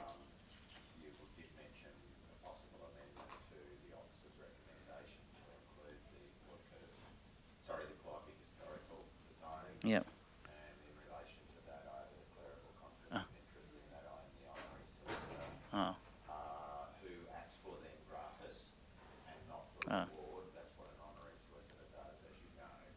But I do provide certain legal advices for free to that incorporated association. So it is a declarable comparable conflict of interest. I withdraw it now. When I think about it, there is new public toilets just up the road on the Bruce Highway, which is a shame that they built them there and didn't put them at the village. But anyway, so you're happy to withdraw, I'll remain in the room. Yeah. But I was trying to garner your attention to the great debate on public toilets. Yeah, thank you. Sorry, I'll go to the councillors, but then If I could move in relation to that toilet. Since COVID and the demise of the eco toilet at Carrara Road, we have offered to pay for increased pump out to the historical village. We would be forcing them to take money from us because when we offered to pay for increased pump outs, we couldn't justify it. They couldn't justify it to us. Oh, there you go. Thank you. Councillor Cameron was first, then Councillor Goodluck, and then Councillor Churchill, and then Councillor O'Grady. Thank you, Mr Mayor. Do we have any idea of how much income they generate for their halls? I'm not aware of that, Councillor Churchill, no.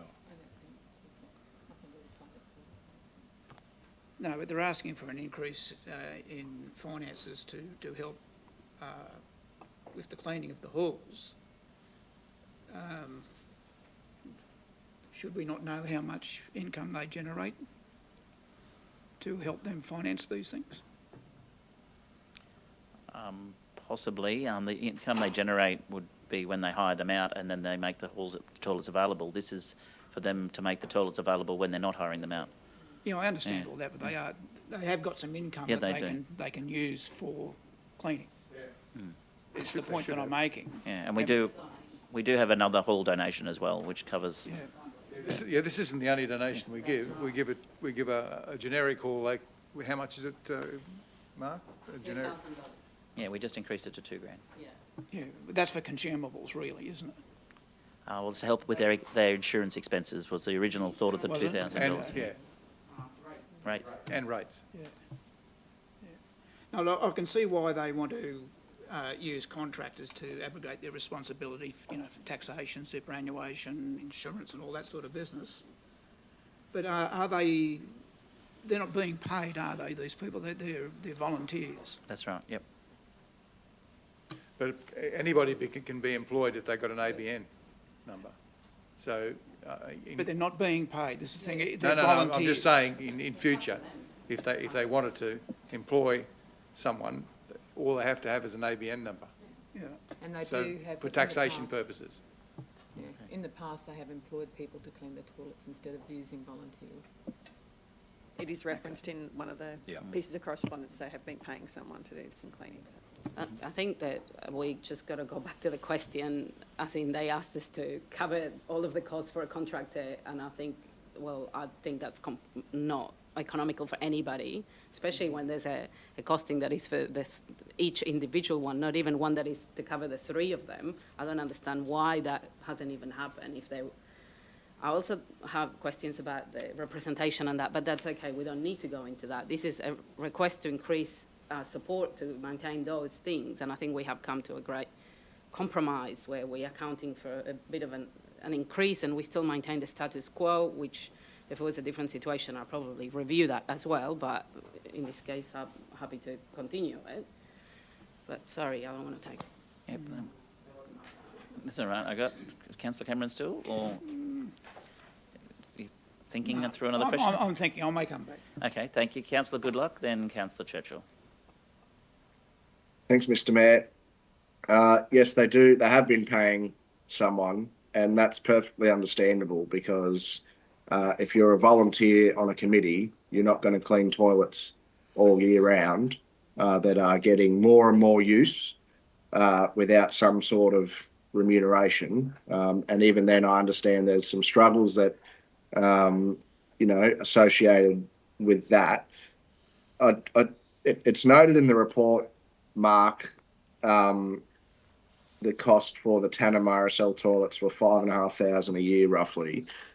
Is the difference in cost, the quotes or the estimates that we've got from the Boyne Valley areas, is that just due to the nature of the location from your understanding? The basis for their estimates are included in the attachments, Councillor, but essentially it is a level of service significantly above how we service our public toilets. Yeah. That's what I was looking for, thank you. And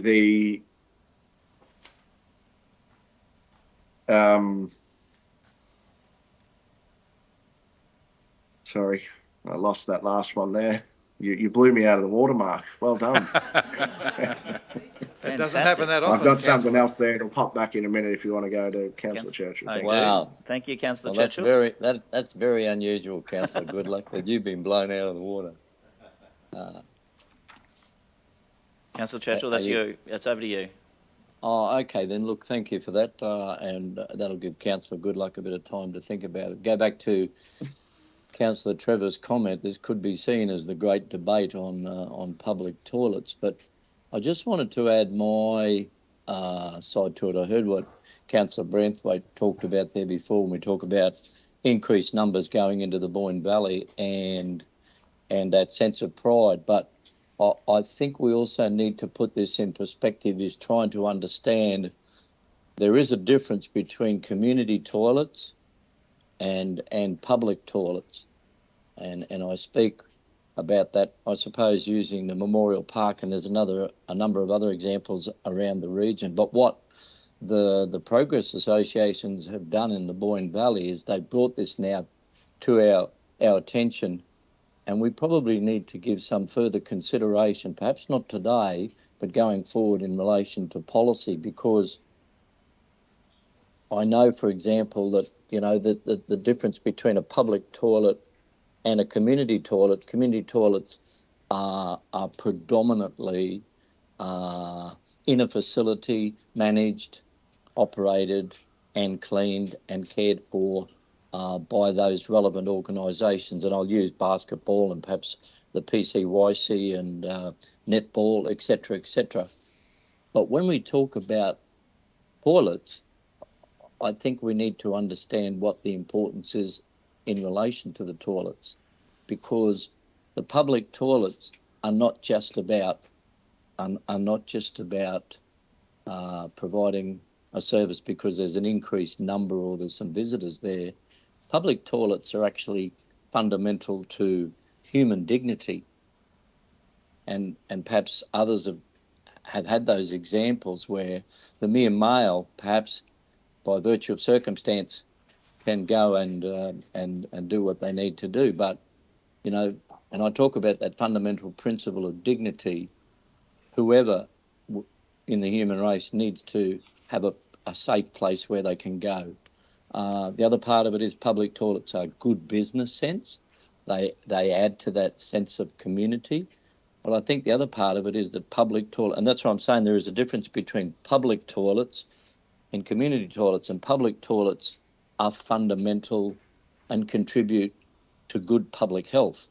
And I suppose there's another part now, as Councillor Brenthope was talking about, public toilets are part of the revitalisation and that livability or the appeal and the attraction of the region. So I'm not opposed to the recommendation today, whether you do the amendment or not, Mayor Matt, but I think what we need to do is we need to come back and revisit it by virtue of the fact that the Boyne Valley themselves don't have those opportunities for community toilets.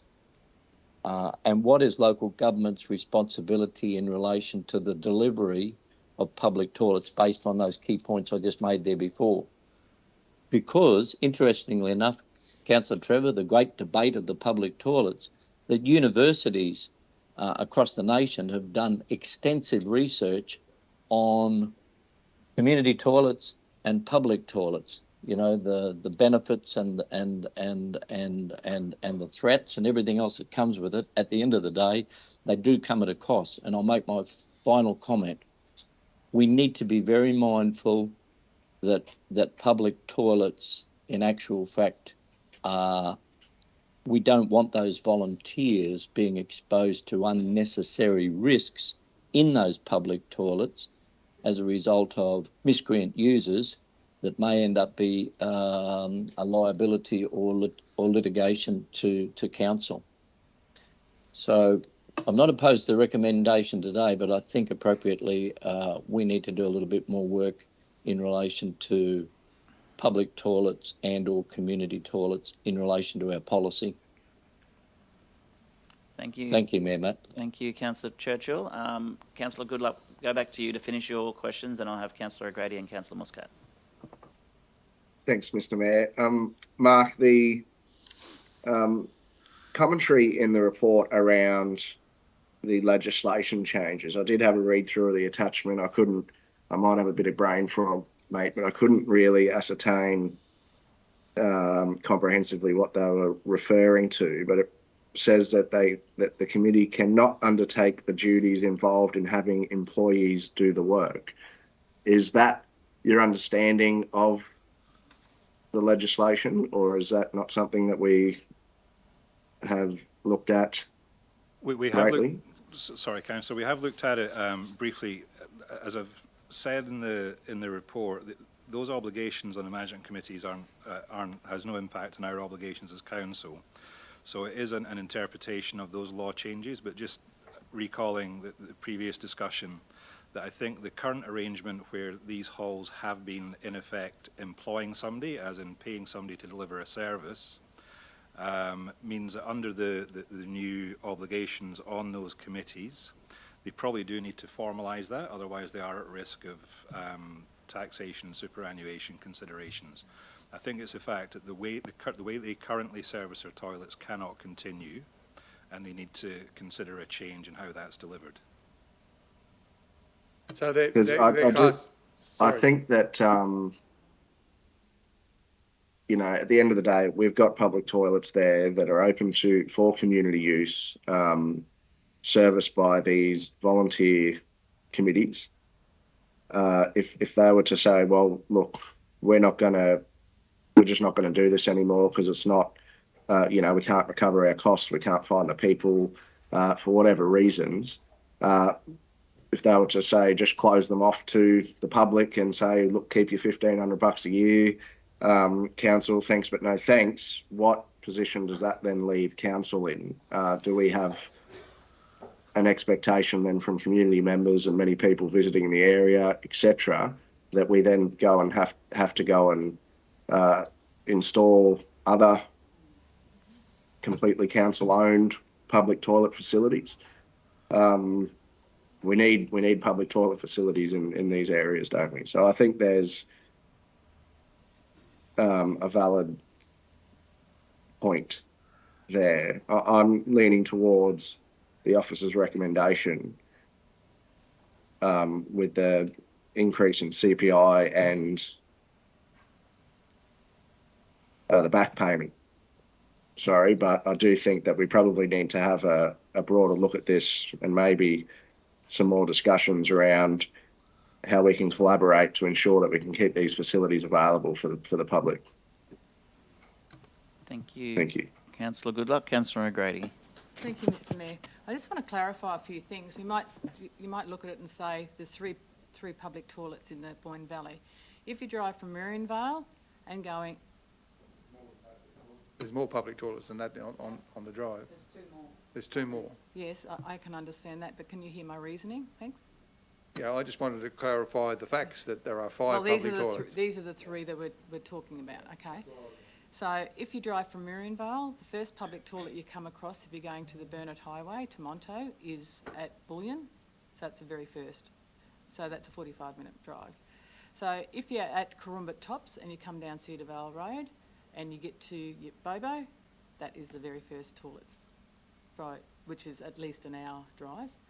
And then if you're going from Calliope end, there is Naguran. If you're going out to any of the roads, whether it's the skate park, whether you go out Norton Road or whatever else. So I just wanted to clarify that because everybody's going to, about these three toilets. But there's really, when you look at it, there's three different ways you can get in or out of the place. So, if you're going to a toilet, it's the first one you're going to come to. So I just wanted to clarify that. So, but I won't be supporting the recommendation. I'll be supporting option 3, which is the increase of donation to align with the cost of council providing the similar service that we supply already for the other toilets. Thank you. Do you want to move that way? Yes, I would like to. Okay. We can still continue to discuss it, but I do have a mover from Councillor O'Grady that, I'm sorry, what? It's option 3, increase the donation to align with the cost of providing a similar service, which we supply to other places. Okay. Okay, well, I'll have to get a seconder for that. Is there a seconder for the motion? Thank you, Councillor Branthwaite. Okay, now the motion is on the table for option 3. I see your hand up, Councillor Goodluck, but I've got a question for Mark. I get where councillors are coming from on this, but wouldn't... how does that go through our procurement process then? Like, a donation is a donation. Is it a sole supply arrangement because we're doing this, or how does our procurement policy allow us to do this? I don't know necessarily who the contractors are that they're using. So is it bypassing our procurement policy by going this way, or what is? Can you explain? Option 3 would still be a donation. In fact, all the options would be a donation by council. The reason that option 4 was not recommended is because the value of increase that's been requested, the 31,000 a year, hasn't been subject to any value assessment of a tender. So we weren't convinced in the value of that, and that's fundamentally changing that to a full cost recovery mode, so that's why that one wasn't recommended. Option 3 is a compromise option, which is a donation in line with us delivering a service, but it's still a donation for them to keep the hall toilets open to the public. Okay. I'm just, yes. Before you go, I'm in favour of the officer's recommendation. Thank you, Mr. Mayor. Councillor Hanson. And I note your comment previously, Councillor Muscat, you're in favour of the officer's recommendation. It's not necessarily about that. It is difficult. I know it is how meeting procedures go. Like, right. Anyway, that's fine. We'll vote. But I'm just thinking, why didn't we move the officer's recommendation from the beginning? Well, someone could have moved the officer's recommendation had they chosen to. But I'm not going to put the vote just yet because I have other councillors wanting to speak and I'm still getting my head around that recommendation. So, Councillor Goodluck, then Councillor Churchill. Thanks, Mr. Mayor. So just confirming that option 3 is for $5,600 a year. That's correct, isn't it? Correct. And that's the cost that we have to service other similar facilities, namely also the Tanamara Cell toilets until that was stopped, which we are looking to recommence that at some point in the future once we get a number of things resolved. So I do think that that's fair. We can offer that same level of contribution to the Boyne Valley that we do to other areas. So I'm happy to support that recommendation. Thank you. To include Lowmead, Deputy Mayor, is that correct? So your Bobo, Nagura and Bullion, Many Peaks and Lowmead, which is an approximate cost of, I calculated it yesterday, about 25 grand, I think, in total, excluding Boyne-Tanam. Sorry, is the Lowmead hasn't made any requests, have they? Well, no, but they're in the original recommendation. And if you're going to do this change of service or change of donation level to the Boyne Valley and not Lowmead, I could not possibly agree with that. So if it's going to be one, it's all. Well, look, I'm happy to include Lowmead. I think for me, I don't look at this as it was initially a donation and it's not meant to be a full service thing. I know there's other toilets. I've got 2 daughters and a partner, and when we're taking long trips, I can tell you it's half an hour, 45 minutes. We'll be pulling up most times between toilet stops anyway. So, this is about how do we make sure we've got a service in those communities. And this is a cost that would be far greater to council if we lose these services from, these volunteer committees. And they're volunteers, they're trying to do their best. The costs are rising. We haven't even had CPI increases in all those years. And the reality is, even in the absence of that, it's just probably paled in comparison to what the costs of providing these services are. And I do think, while it might be, I think, 25 grand, whatever it was, Councillor Trevor, if they all just said, oh, look, it's all too hard, we're not going to do it anymore, well, all of a sudden, council might be looking at, hundreds of thousands of dollars to go and build and install public toilet facilities in some of these areas, which then we will service, because we can't have communities that don't have public access toilets. So I think it's still, from a value perspective, it's still a good value for council to give this small amount of funding per public toilet, per committee, to ensure that we've got access to these facilities for the broader community. And also, Councillor, good luck on your point. Insurances have risen as well. So, I know, some organisations that I have been with, the insurance for public liability for people to walk into that toilet has increased as well. So we need to be mindful of that. So thank you. So that's in every hall's case. It's not Exactly. just that. And that's in everybody's case. Public liability has increased everywhere. So do you want to increase? You want to give a donation to all halls, or what? We did just increase the hall donation for all halls. Yes. And we're talking about public toilets here though as well. If I might. Can I just, I've got you next after Councillor Churchill and then Sorry. Councillor Hanson. So Councillor Churchill. Councillor Churchill, please. Yeah, thanks, Mayor Matt. The great debate on toilets continues. I'll say it again. There is a huge difference between public toilets and community toilets. And now that I see that option 3, I'm prepared to go on that journey. But I still believe that we need to take an overall review or look of of toilet facilities, because the reality of it is these areas that we're talking about are in rural areas, don't have access to those type of community toilets. These facilities and these community groups in those rural areas are providing that service as public toilets. So I'm happy to go on the journey with option 3 that from Councillor O'Grady. Thank you. Thank you, Councillor Churchill. Councillor Muscat. Thank you. I am really concerned about the way in which we're making these sort of decisions. Excuse me, Mr Mayor, can I just need to clarify, we do have a governance issue here. We're not clear whether Councillor O'Grady has accepted an amendment to include low mead. If we're debating this motion, we just need to clarify that, please. Okay, good point. Well, I'm still in my head about whether option 3 is the right option, but if it is option 3, it has to include low mead. So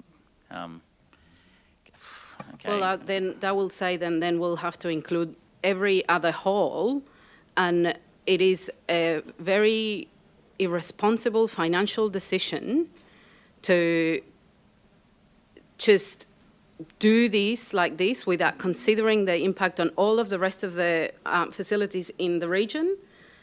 And this is, if we go this way, we will make, again, another historical decision that will impact many, many years in the future. As in, what is it? Are we going to then CPI every year? Are we going to, if any of these, I understand the dignity, I understand all those things. If we were to, for example, decide tomorrow to have a different approach to public toilets and then build our own public toilets, then these halls we wouldn't even need them. We will just completely stop the donations. So, yeah, well, exactly. So at the end of the day, I've thought that the officer's recommendation was a great compromise where we sort of continues the status quo, but not now we actually matching the cost that cost us to service a public toilet when it's not necessarily a public toilet, where the hours of operation are different. And then if our costs change, does that mean that then we have to change this donation? And how do we maintain accountability for ratepayers' money being used on facilities? I mean, there's not even, do we assess whether these things are, I know they are, they're great. I think the organisations and the halls make a wonderful contribution to the community, and they work really hard. So do all the other halls. And a number of them choose to be open. They don't have to be open. So I have kids too. I birthed 2 children. And I tell you, I need to go to the toilet as much as your little kids can. But I go for hours without toilets. I think it is a really good approach for us to go with the officer's recommendation. And I would love to have some sort of direction that goes for us to have a real review of public toilets around the region and what is the responsibility that council has on them and how we provide this service, important service to the community that includes dignity, includes hygiene and community pride. But these here and there decisions, depending on who's asking us, is definitely not the way I like to operate. Thank you, Councillor Muscat. Councillor Goodluck, then Councillor Churchill. Oh, sorry, hang on before. Mark, did you have something you wanted to add? Sorry, on the governance issue. I didn't move an amendment. I just said in my mind, I think you... So we're debating the original... Still debate the original motion, and when I get time to put the motion, I'll determine whether I'm going to add low meeting or not from the chair. And I will, if that's the motion I put, because it's either, as I said before, in my mind, all or none. But I'll get to that when we get to it, because it's obviously... It's been said 4 times, a great debate on the toilets. So Mark first, then Councillor Goodluck. This is just to clarify Councillor Grady's point, that all the associations have estimated the public liability insurance required, and it's around about $650 per year. It's not just for the toilets, though. No, that would be the It's for the public whole library. thing. That would be their basic public So liability. okay, so, I mean, again, so we don't provide full payment of public liability insurance to all the other halls that we have in our community. We do through the whole subsidy. That's what the Yeah, if they contribution's choose for, to yeah. use it in that way, which actually it gets used a lot of the times just on rates and doesn't even cover it. And I'm not suggesting we have to give them more, but we need to find a healthy balance in which we not,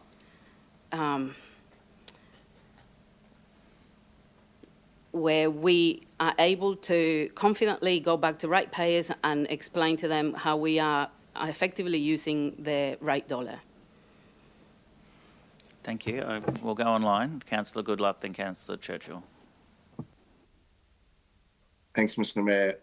I appreciate your perspective, Councillor Muscat, but I do think that this is a way that we can confidently go back to ratepayers and explain the value of their dollars. These are the outer areas in a lot of the other halls, whether they're in Gladstone or Calliope or Boyne-Tanham. There's other toilets, public toilet facilities available very nearby, lots of which, and they're all fully maintained by Gladstone Regional Council, by ratepayers.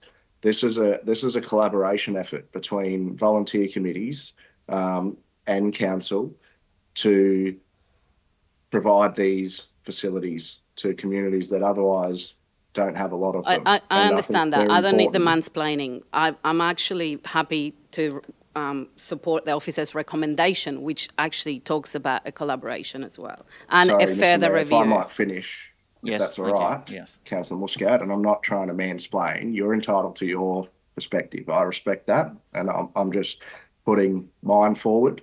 And even again, when we look at CPI, I don't think it's fair on volunteer committees when we would expect them with CPI affecting every person, and the council budget is no exception, that we would expect volunteer committees to be able to provide these sorts of services without some sort of increase in CPI. So that's all the other services that we, have to contract or provide, all are impacted in the same way. I do think this is still, even though it might be 25 grand a year for public access toilets in these areas, the alternative, if we were to decide to go and build council public toilet facilities, I'd imagine you're probably not going to construct and build a public toilet facility for any less than 150 or 200,000. It might be more.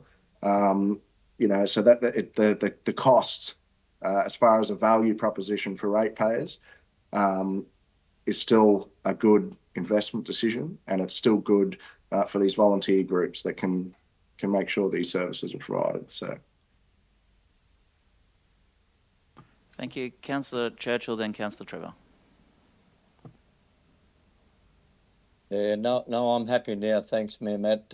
Mark Francis, the General Manager, I was wanting to know about that public liability insurance, because at the end of the day, everyone has a right to access a public toilet, community toilet, and the great thing about Australia is we don't have to pay to poo.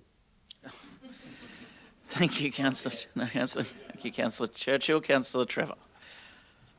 I'll be very quick. Mayor, I formulated in my own mind by the various circles and ticks on my paper here yesterday that option 3 was the considered view that I would adopt today for 2 reasons. One, the provision of toilets is a fundamental basic human right, and I accept all of the other things that Councillor Churchill and Councillor Goodluck have raised in relation to those issues. And the second issue, I think, is a big shout out to the volunteers out there who've actually agreed to maintain and service and deliver clean toilets to our visitors from outside this region and also our people from within. A big shout out. I think you can't quantify this decision today in monetary terms. I think you have to look beyond that and look at the service days that these volunteers are providing to this community and beyond.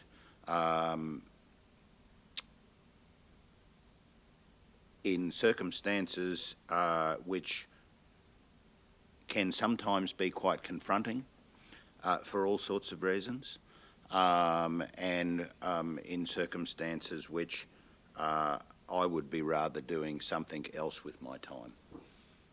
And I think when that part of the process is weighted, I think it weighs heavily in favour of our volunteers, notwithstanding the officer's recommendation, which I also acknowledge, but in the circumstances elect to ultimately vote in favour of option 3. Thank you, Councillor Trevor. Councillor Cameron, do you have any further comments you'd like to add? Yes, thanks, Mr Mayor. I was opting towards the officer's recommendation, but either way, I could go with option 3 in the understanding that that's not the end of it, that we will bring this back to council to have a better look at it. Either way, we're not addressing the concerns that the committee has, and what they're trying to do is to use contract labour to save and keep their membership safe from their obligations under superannuation, taxation, all those sorts of things. And either way we go with that today, that's not been addressed. So that issue is still not being addressed as far as I'm concerned. I will probably support option 3 today on the understanding that this is going to be brought back to council to have those particular issues addressed and see how we can sort them out and keep these people harmless from any claims.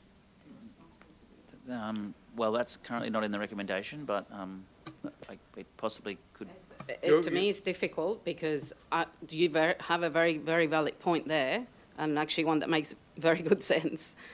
Logically speaking, not emotionally speaking, I volunteer like 75% of my time. So I know how hard volunteers work and what we do around the community. So my conversation today has got nothing to do with not respecting a volunteer or the value that these community organisations bring.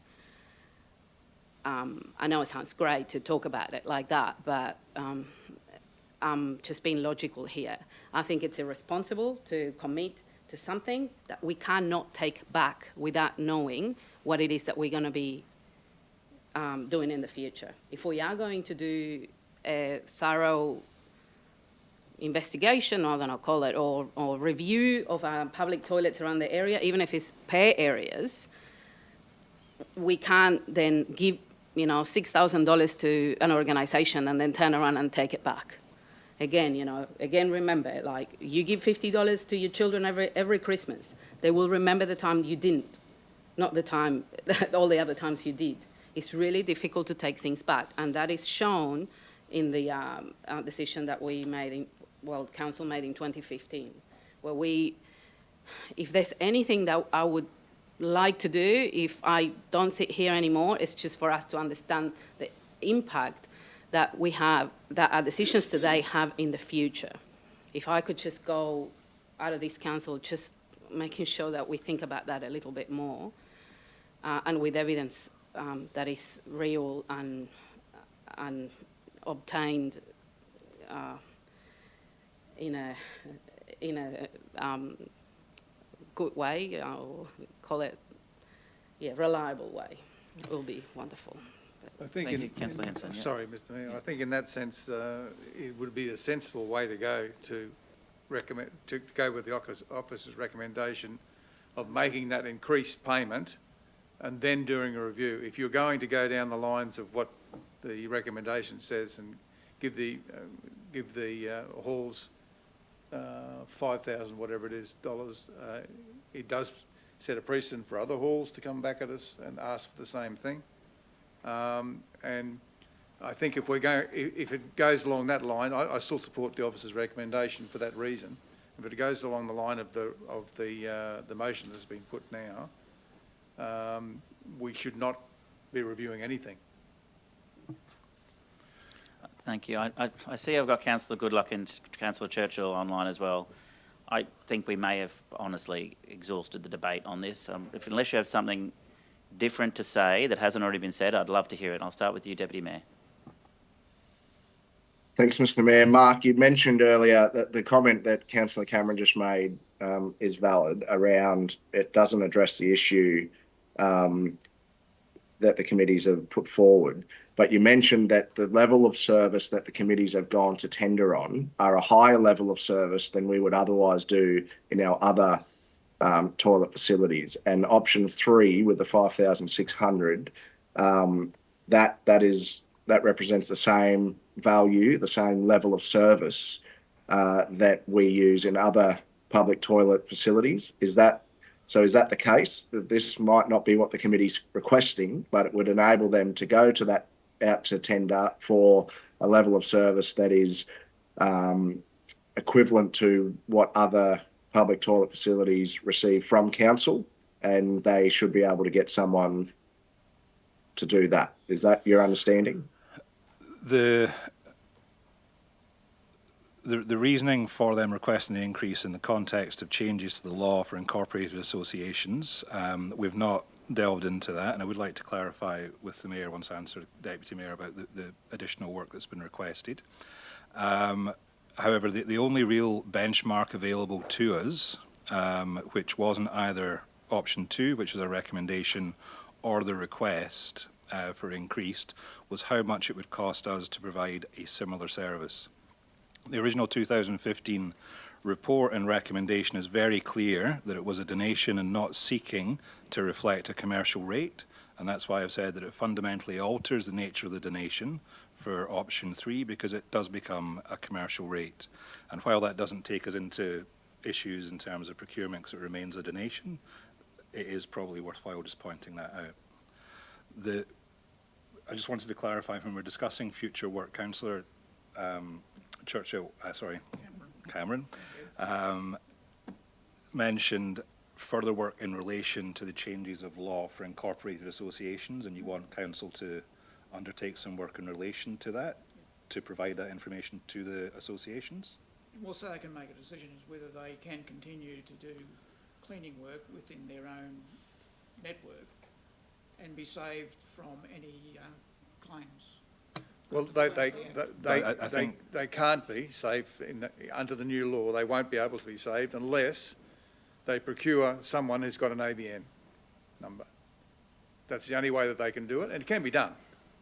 Mm-hmm. And then we have another request for additional work as it relates to the provision of service of public toilets in the region. Is that additional work? I value what you're suggesting, Councillor Cameron, very much, but I would think it would be the responsibility of the organisation to find that information out for themselves, because I'm not a lawyer and I've got one sitting to the left of me, that if we provided them advice that was different to advice they might seek themselves, I don't know what position that puts us in by providing third-party advice, and I sound like a lawyer now.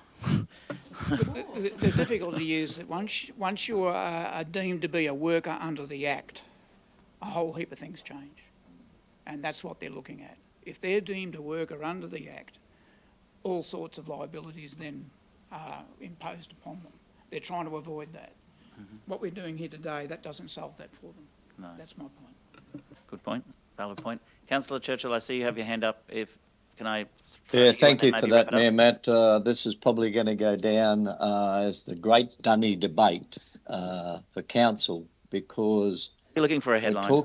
Councillor, it's deadly serious. There's no dunny jokes to be made. We are talking about a whole range of issues. There's a plethora of issues, and I congratulate the Progress Associations for bringing it to our attention now, because when I read through the agenda item and doing my research last night, it's interesting because there are many local governments across this nation, and perhaps it could be, and I'm not foreshadowing a motion, or perhaps I am, is that there are many local governments who actually have a public toilet strategy. And I said before, there's a difference between a public toilet and a community toilet that is owned, managed by community organisations. So local governments across the nation have public toilet strategies, they have public toilet policies, and they have 10-year strategies in relation to the provision of those type of services in their particular local government areas. So perhaps the time has arrived. I'm still supportive of the option 3, but in going forward, as I said way back, there's more work to be done, and if it needs be, we need to put a public community toilet policy or strategy together for the next 10 years. It's not about the money, and I do understand that there is a cost involved, but this is about reputation. This is about a plethora of different aspects, and maybe that could be brought together with a long-term strategy for the entire region. Okay, thank you. I understand the feeling of the room. Mark, could you, just before I put an amendment to this, why would not include Lowmead? Any reason? They've not asked for any increase. They're happy at the moment to continue, but I imagine if we were to increase, if we were to contact them offering an increase, I wouldn't think they would turn it down. It is a donation, it's not... Yeah.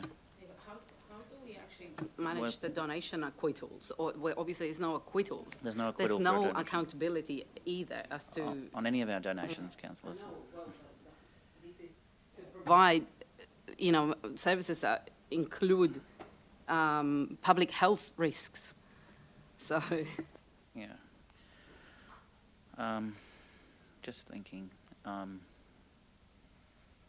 there's no doubt in my mind that if this is accepted as it currently stands, the Lowmead Progress Association should absolutely ask for the same. And the argument put forward for why we're adopting option 3 stands the same for them. It is a long way in between toilets on Lowmead Road, on John Clifford Way, or Rosedale Road, Rosedale Bundaberg Road. So I'm going to move an amendment that we include Lowmead to that recommendation, moved by Councillor O'Grady, seconded by Councillor Branthwaite. Councillor Goodluck, are you happy to second that amendment? Thank you. Mover and seconder happy with the amendment. I'm going to put the amendment first and then make it as a motion. All in favour of the amendment? Those against? The amendment is carried as now the motion. I'm going to put the motion now, which is what is on the screen, that council increase the annual donation to the Yabobo Progress Association, the Bullion Many Peaks Community Development Committee, the Lowmead Hall Committee, and did I miss someone? And Naguran Progress Association. I think I've got them all. You can read it on the screen. $5,600 to recognise the cost of cleaning toilets available to the public. I'll move that way. Seconded by Councillor Trevor. I'm going to put the motion. All in favour? Those against? The motion is carried. Thank you, councillors. I think we... Yes? You have to ask for a division. Do you want a division or record your vote against? Yes. Please note that Councillor Muscat and Councillor Henson both requested their vote be recorded against the motion, and that will be recorded in the minutes. And then Councillor... Well, we can do it if you record your vote against a motion in a meeting, I can. I just can't go back into history and change. Sorry? You can record your vote against this motion right now, which you are, and we'll put that there. There's no room to record a recent. Oh, no. That's right. So, that is, lucky now we have live stream. Everyone would have heard your reasons. A live stream, but at the same time we have no media. That nobody ever records anything. Well, the media are watching online, I guarantee. Yeah. Well, I mean... Well, they definitely are. Anyway, so at the end of the day, my reason is actually not to reduce public toilets, it's actually to understand it and make responsible decisions. Thank you, Councillor Muscat. You've made your point very clear. Everybody has. The motion has been put, the motion has been moved, and the motion is carried. Before I go to morning tea, Councillor Trevor, point of Sorry, order. Mayor, I just had a governance procedural question. Do we have to give reasons for our decision against the officer's recommendation? Well, I thought that was only in a planning matter. I'm just trying to find the wording. There's a proviso, and it's something about if it's not in accordance with practice or procedure. I'm just trying to find it, if you bear with me. Okay, thank you. That would be...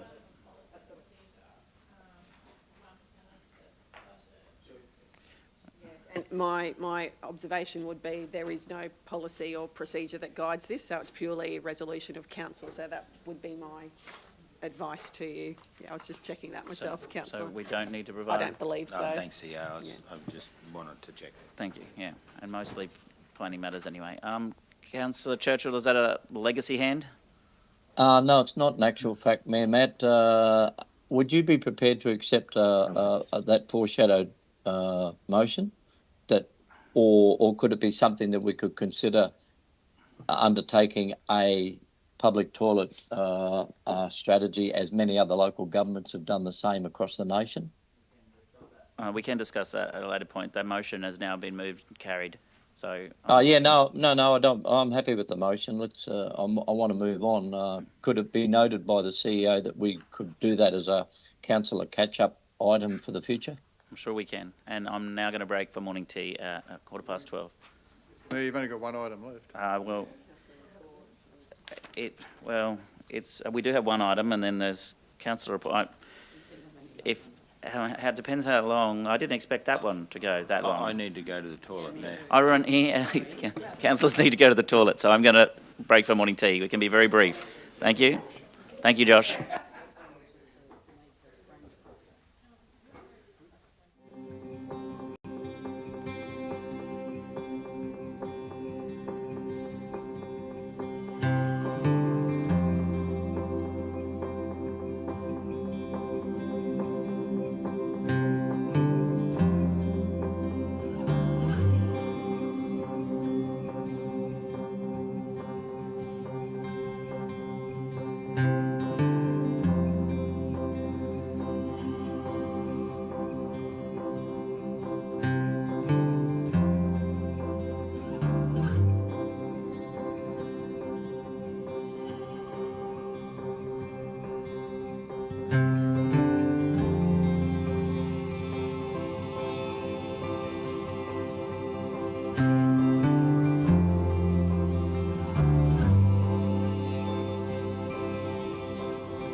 Science Sign up to Council's disaster and weather event warning system. Receive alerts about emergency news, severe weather events and other public safety alerts via SMS or email. Registering to the disaster messaging system is free.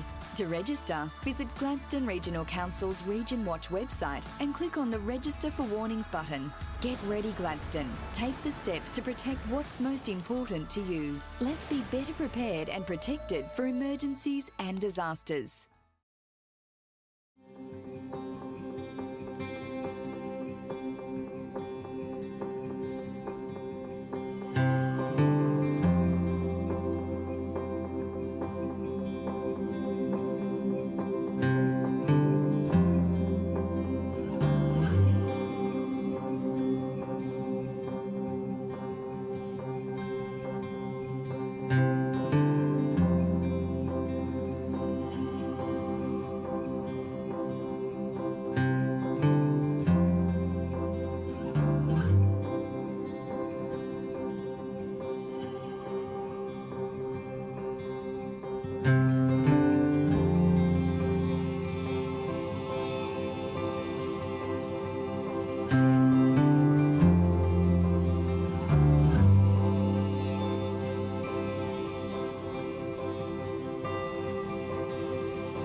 Gladstone Regional Council are committed to fostering a proud, involved and engaged community.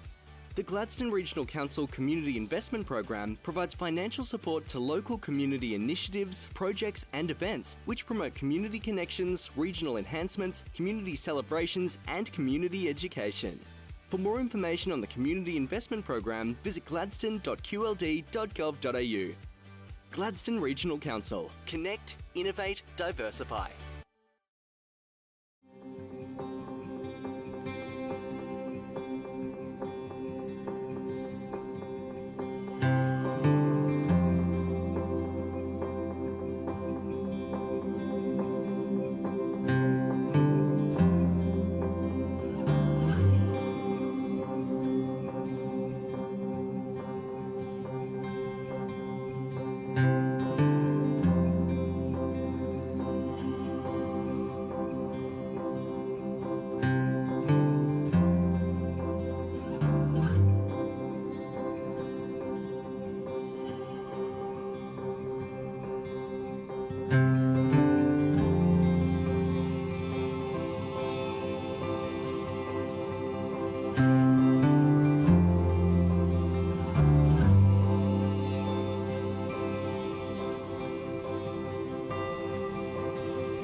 Illegal dumping and littering is a concern across the Gladstone region, with over 134 offences in the last 18 months.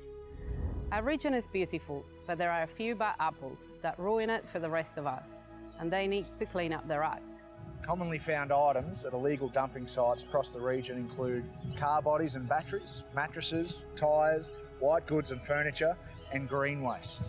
These items can be disposed of at any of the region's waste transfer stations, some of them even for free. Illegal dumping and littering pollutes our environment, harms plants and animals, and detracts from the enjoyment of our public spaces. It can lead to stormwater and ocean pollution, with large amounts of plastic, sugar sachets, and cigarette butts caught in stormwater traps and grates. It's cheaper for everyone to dispose of waste correctly. Illegal dumping and littering costs our ratepayers thousands of dollars each year in waste management and clean-up. It's also costly for our dumper, with penalties of up to $10,000. We can all work together to keep our region beautiful and dispose of waste responsibly by placing rubbish in the bins, or even holding onto the rubbish until you're near a suitable bin, and using our local waste facilities. Don't be part of the problem of pollution. We want you to be a part of the solution. From towns to the bush, illegal dumping and littering is everybody's responsibility. Protect our public spaces and natural environment by doing the right thing for today and tomorrow. If you see illegal dumping, dive in a dumper. See it, report it, stop it.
Sign up to Council's disaster and weather event warning system. Receive alerts about emergency news, severe weather events and other public safety alerts via SMS or email. Registering to the disaster messaging system is free.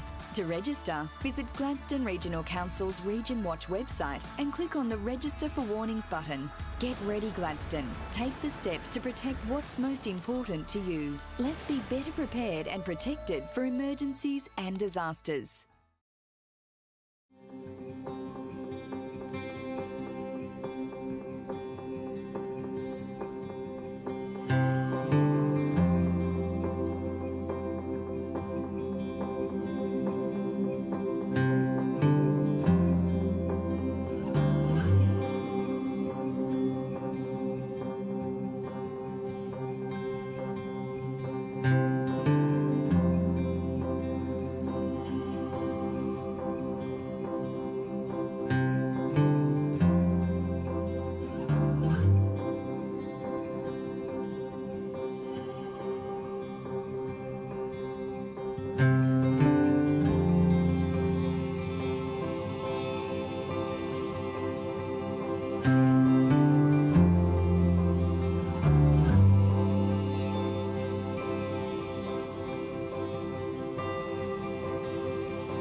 Gladstone Regional Council are committed to fostering a proud, involved and engaged community. The Gladstone Regional Council Community Investment Program provides financial support to local community initiatives, projects and events which promote community connections, regional enhancements, community celebrations and community education. For more information on the Community Investment Program, visit gladstone.qld.gov.au. Gladstone Regional Council. Connect, innovate, diversify.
Illegal dumping and littering is a concern across the Gladstone region, with over 134 offences in the last 18 months.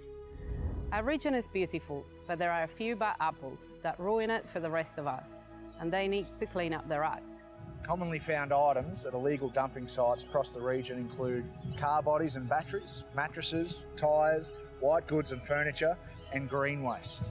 These items can be disposed of at any of the region's waste transfer stations, some of them even for free. Illegal dumping and littering pollutes our environment, harms plants and animals, and detracts from the enjoyment of our public spaces. It can lead to stormwater and ocean pollution, with large amounts of plastic, sugar sachets, and cigarette butts caught in stormwater traps and grates. It's cheaper for everyone to dispose of waste correctly. Illegal dumping and littering costs our ratepayers thousands of dollars each year in waste management and clean-up. It's also costly for our dumper, with penalties of up to $10,000. We can all work together to keep our region beautiful and dispose of waste responsibly by placing rubbish in the bins, or even holding onto the rubbish until you're near a suitable bin, and using our local waste facilities. Don't be part of the problem of pollution. We want you to be a part of the solution. From towns to the bush, illegal dumping and littering is everybody's responsibility. Protect our public spaces and natural environment by doing the right thing for today and tomorrow. If you see illegal dumping, Dob in a dumper. See it, report it, stop it.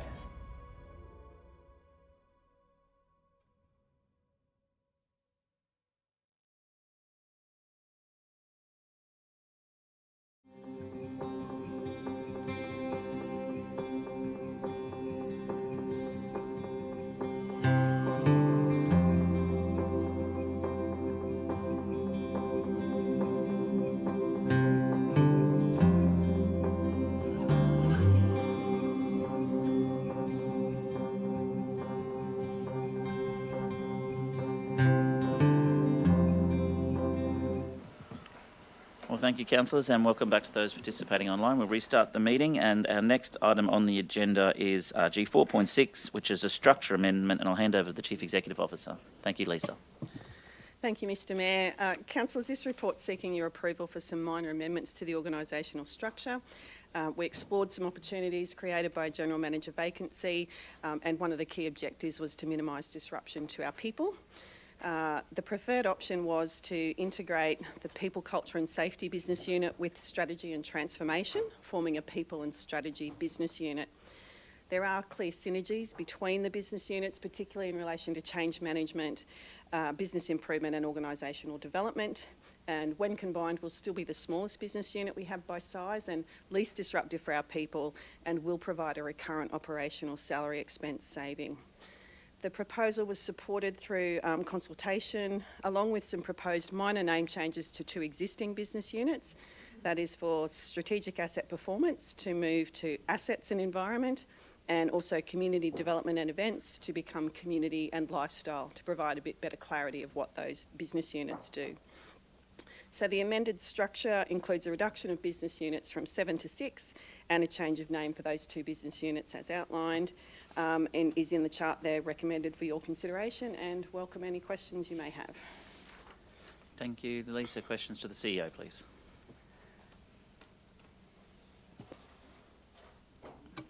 Happy to move the officer's recommendation, Mr. Mayor.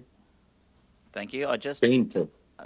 I will just see what Councillor Hanson, who had started first, was saying, and then I'll come back and take your movement. No, it's okay. It's all positive for me. I agree with but I'm just saying I didn't think it was a minor amendment. I thought it was more than the minor amendment to the organisational structure. That was just my comment, that's all.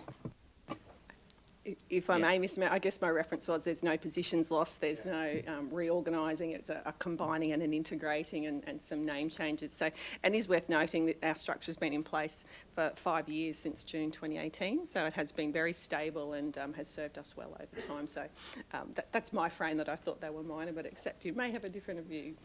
Thank you. So moved by Councillor Churchill. It's innovative and the time has arrived for it, so thank you. Seconded by Councillor O'Grady. Any further questions or comments? Thank you. I put the motion. All in favour? Motion is carried unanimously. Next item on the agenda is councillor reports. Do we have any councillor reports? No written reports. Any verbal councillor reports? No verbal councillor reports, no urgent business, no notices of motion, and no confidential items. I declare the meeting closed at 11:40 a.m. Thank you for your attendance.